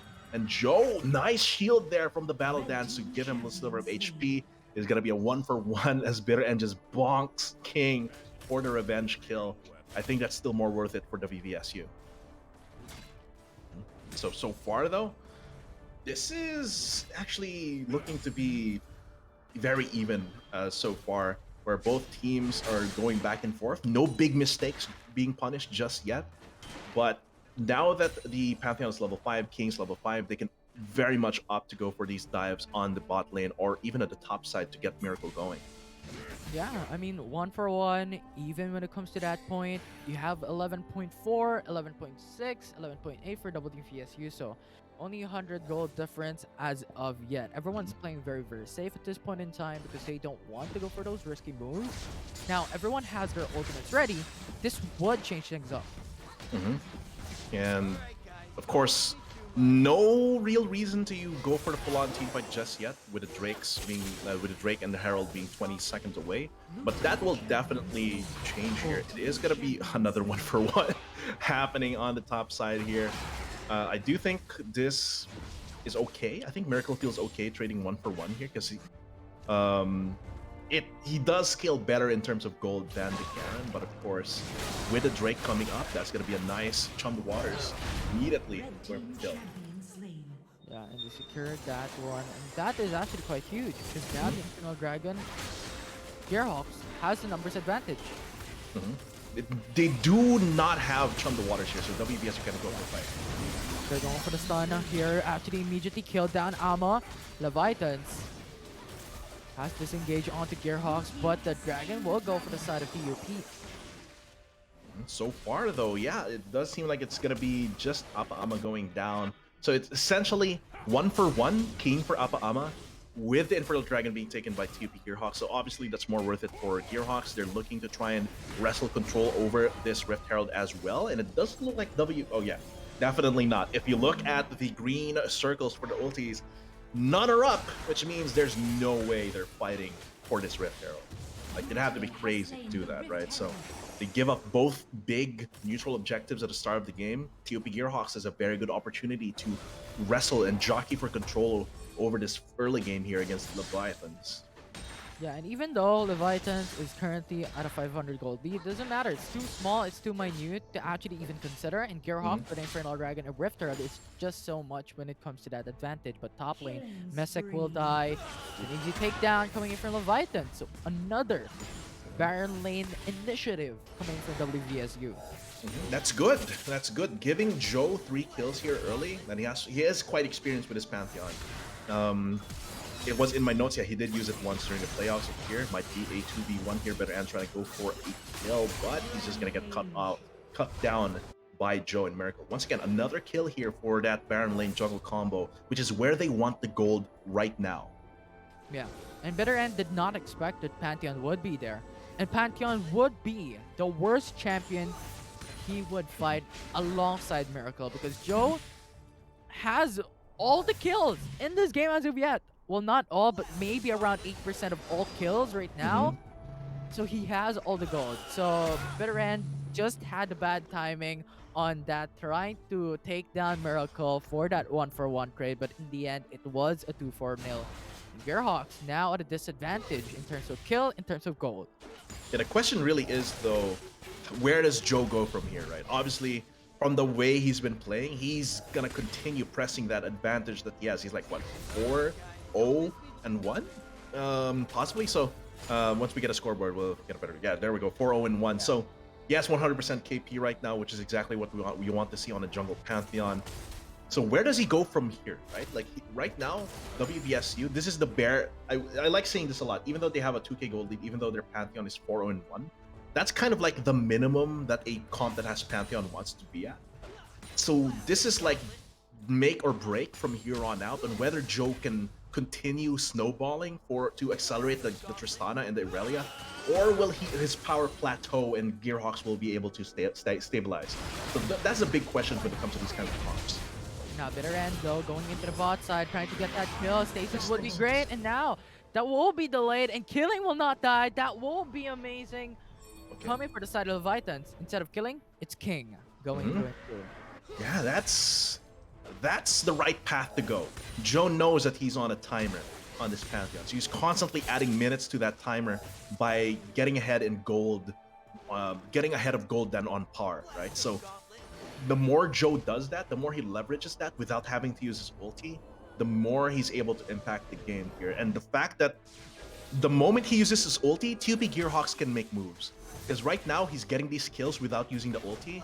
This is still threatening Gearhawks. It's like kind of like a nuclear thing where you can't make a play against WVSU Leviathans to cut the gold lead short, because you could get jumped on by a 5-0-1 Pantheon anytime. Yeah, and that damage is gonna hurt. He already has what? Humus Ghostblade. He's going for that second core item. He's already built it. Black Cleaver in 8 minutes for a jungle? It's an amazing thing to see. Pretty much. And here, I think they're gonna start. They know that they're ahead here. And like I said, right now, Joe is actually more threatening the more he doesn't use his ulti. So of course here it could be a chance here. Oh no, that's gonna be a kill for sure, unless Spectre comes in. Yeah, but he won't. I think that's the right call. If they went in for an all-in there up against Joey, they're going to get massacred. But now Leviathan starting that dragon, they have the lead, they have the advantage. But Gearhawks has the vision, so if ever something occurs, they could respond quickly. Going for mid here, I think it's the right call here for Gearhawks. Rather, it was the right call for Gearhawks, of course, to pressure mid while Dragon was up. But of course, the right call here for WVSU is not let that Rift Herald get too much value. They cut it off. The second Rift Herald is already up, and now they're actually pivoting control. They think that this is the better objective to go for. And actually, was that a solo kill? Okay, there's a mutual kill here between King and Alpha Ama. WVSU, they still have their important ultis here. The quickness is the biggest thing. BetterAnn gonna try and go for Camp Strike. Oh! Team stolen onto the Rift Herald. Now Gearhawks has successfully taken that objective. Now Leviathan still trying to hold on, still trying to get the kill. That will be the 2-for-3. And this is what Gearhawks wants to do. Bring down Joey, get that gold bounty, and kill King and Hello in the process. And this is where their peak is at. They brought it down. Now the difference is only 1k gold in this matchup at 10 minutes. Plus the Infernal Drake, which probably evens it out later. Plus the turret gold. means that they have a little bit more control. The mid lane is very, very close to going down as well. King, can he go for some kills here with a dash? Does not want to pull the trigger just yet. So that was TUP Gearhawks. Like I said, the 5-0-1 is kind of the minimum for that comp. And looking at it right here, they decide to fight. They already used the quickness here. Very nice tidal wave from Jelly. Very patient with a tidal wave to get maximum value. They burn so much trying to take down Messick that Usher is able to get a lot of free hits here. And from there, it just goes bad. And WVSU Leviathans, they can still play around Joe. They have to play around Joe right now. So they're going to go for the Drake here, but they need to go for more pickoffs. Nice Grand Entrance, but it's going to be stolen once again. And that's going to be the Drake fight. Another tidal wave coming through means that TUP Gearhawks gets a triple for their Garen here. And now we're going to pivot onto mid lane. This has to be an inner turret minimum, right? Because the Herald's not going to hit the first turret, and they're going to have free reign over this inner turret. And in fact, this could go all the way to Inhib unless Leviathans makes a move with King and Tello. Let's see where this goes. Bitter End, you teeth in the night, and now King went in for the Moonfall. Goes to good setup, but he will get snared immediately when he comes in. Appa Ama doing a great job, and Inhib third falls down. Natural lane pressure is on the side of Gearhawks currently, and this is it. Only one team fight changed the storyline of this game. And let's look at the replay on that. And I think important things to consider here, right? No quickness from Ed. That's the biggest thing. And of course, King wasn't there to go for the Moonfall as well, so it was essentially a 5v4. And TUP Gearhawks just ran away with that. Right.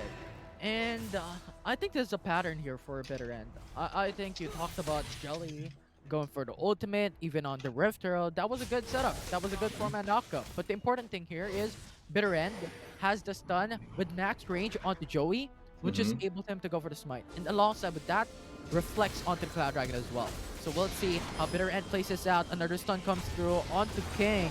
And King will seize his entrance, dashes away onto the backside, goes in for the Moonfall, actually gets a kill onto Jelly. And now with Pantheon going for the Starfall as well, comes through with a good response. This is huge damage from Leviathans towards Gearhawks, but Ezreal doing so much work, doing so much damage, and now they have once again made it back, tipped the scale towards the side of Gearhawks. Yeah, once again, like I said, 4-0-1 Pantheon with 4K goal lead is the bare minimum, and like I said, it was make or break at that point, and the Drake forced the 5v5, which the Leviathan's comp doesn't really like right now. So here, of course, they get a very nice initial kill into Jelly, but they burn so much on Jelly, and Messick playing frontline for his team. You cannot discount how much the Garen screws over the Irelia. Irelia wants to dance around with a Q, right? Or with the first skill, Blade Dance. But if you're silenced by the Garen, you can't really do Irelia things. And such a good tech pick here as well from Messick, making it really worth it with 525, all of the armor items on his side. Yeah, that Ezreal with the Arc and Shift is just so obnoxious for the side of Leviathans. They could have won that. They could have won that. Because Gearhawks was like, what, 1 HP for 2 members? Ezreal is just a squishy ADC. But that Arc and Shift is just so difficult to play against that made them so, they have the advantage. But here onto that Baron Nashor. Once again, they keep on doing this time and time again, from game 1, from game 2, from game 3, and now in game 4, that they bait, they double bluff onto the Baron Nashor, pushes the Leviathans to do something. And that something makes them at a disadvantage because they are the one forcing the team fight up against Gearhawks. Yeah, and that is very smart from Gearhawks. They're experienced with this, they're familiar with these kinds of situations in Wild Rift, and they're forcing the Baron because they know that WVSU's 5v5 is much weaker than theirs, right? So if WVSU goes for a split push with Joe, possibly, that means a bulk of their gold is not present until the Starfall comes down, which means TUP can turn. And they can either turn or commit onto the Baron here. And dodge, nice dodge on the Flawless Duet. Disrespecting the Vanguard's edge as well. Next Drake gonna be coming up, possibly uncontested. They don't really care about the inner turret Baron lane side right now because they're taking everything. Yeah, and all objectives currently is in the favor for TUP. No objectives currently has been secured by WVSU. Maybe aside from the turret, sure, if you consider it as an objective, but so far 2 Rift Heralds, all the Dragons is towards the side of Gearhawks. If this continues, Leviathan is looking at a very dire situation. And it is going to be them trying to finish this Baron here. WVSU, nice marks from the Crescent Strike there. Ed coming in with quickness. Can he find someone? Oh, good setup. Ushiro is the one target for Leviathan, and lost over the moonfall. Gets a two-man knockup, and now it is already 2 dead for the side of Leviathans, and with the 1v3, Joey cannot do anything. And triple for Appa Ama. Now the Baron Nashor is available. The mid lane is available. They can finish this game and get that third place win here at UAC. Happy faces here from the Gearhawks. They can finish this out, and despite the quickness hitting onto, I believe that was Ushiro, it doesn't matter. They all pile onto the Ezreal, but the real threat at that point comes from the tidal wave into Chum the Waters. They just drowned Leviathans in raw damage and disruption. And man, Gearhawks take it away 3-1 here, preventing the momentum gain here from Leviathans. And they have secured their 3rd place here in the Division A playoffs for University Alliance Cup Season 3 Wild Rift. Meanwhile, the WVSU, they're going to have to lick their wounds and prepare for the next season, but they had a very, very good run. Amazing stuff here for Gearhawks. They have prepared definitely for the series up against the Leviathans, and right now it's just an amazing sight to see here for TUP and WVSU, and still commendable plays for Leviathans. They have showed up big time with that early game advantage up against Gearhawks. Yeah, but biggest pointers for the Leviathans is that if they're committing to a call, they have to go all in on it. You can't have 4 people committing to a team fight in Dragon or Baron and have one guy, which is crucial to your engage, on the other side of the map, right? Like that happened with King earlier. I think in this fight, they tried to go for a 4v5 on Drake. Meanwhile, King was like trying to split with top side, so they didn't even get the turret at that point. They just lost 3 members. They lost to Drake as well. So I think fixing the disjointed calls, I think, is the way to go for WVSU to continue on to next season. Meanwhile, TUP Gearhawks, they just need to continue their synergy between their roster. Yeah, and this will be a debatable statement, but I think the MVP for that one will be Jax. The steals consecutively, the Rift Herald, the Cloud Dragon, the objectives that he keeps on taking. And yes, you know what? The early game was not actually exactly the best. Right? He keeps on getting killed. I think that was 2-3 times that he get picked off, but at the end, he was able to pursue those stunts, that setup that Gearhawks was able to utilize for them to beat down Leviathans. Yeah, I think for me, it's a toss-up, right, between Bitter and between Jelly. But we didn't really see Jelly get tested in their champion pool, right? So in another universe where Nami was actually banned, we might see a different gameplay out. But for me, it was between the value of the Nami counter engages and, of course, the bubbles and the tidal waves with Bitter End's initiation. So it's between the two of them. But in any case, that's 3rd place secured. Leviathan's going to have to try again next season. And with this series over, this means it's going to be very, very exciting because the grand finals are going to be coming up later today after a very, very short break. We'd just like to thank our sponsors, of course, Globe Telecom, Twitch Student, of course, Logitech G, and we have been your shoutcasters for this first series. I'm Hiron, with me is Infinity. Join us and Kafer for the grand finals after a very short break. Don't go away. Isang magulang. Anong grade na ba yung anak nyo? Tagal nang tapos sa mga bata. Ako naman ngayon. Manong Fishball ang tawag sa kanya. Pero sa mga araw na yun, many years ago, higit pa sa fishballs ang binigay niya sa akin. He taught me na walang di natutupad na pangarap sa taong handang magsumikap. Dami niya na. Panghapunan. Pantoga.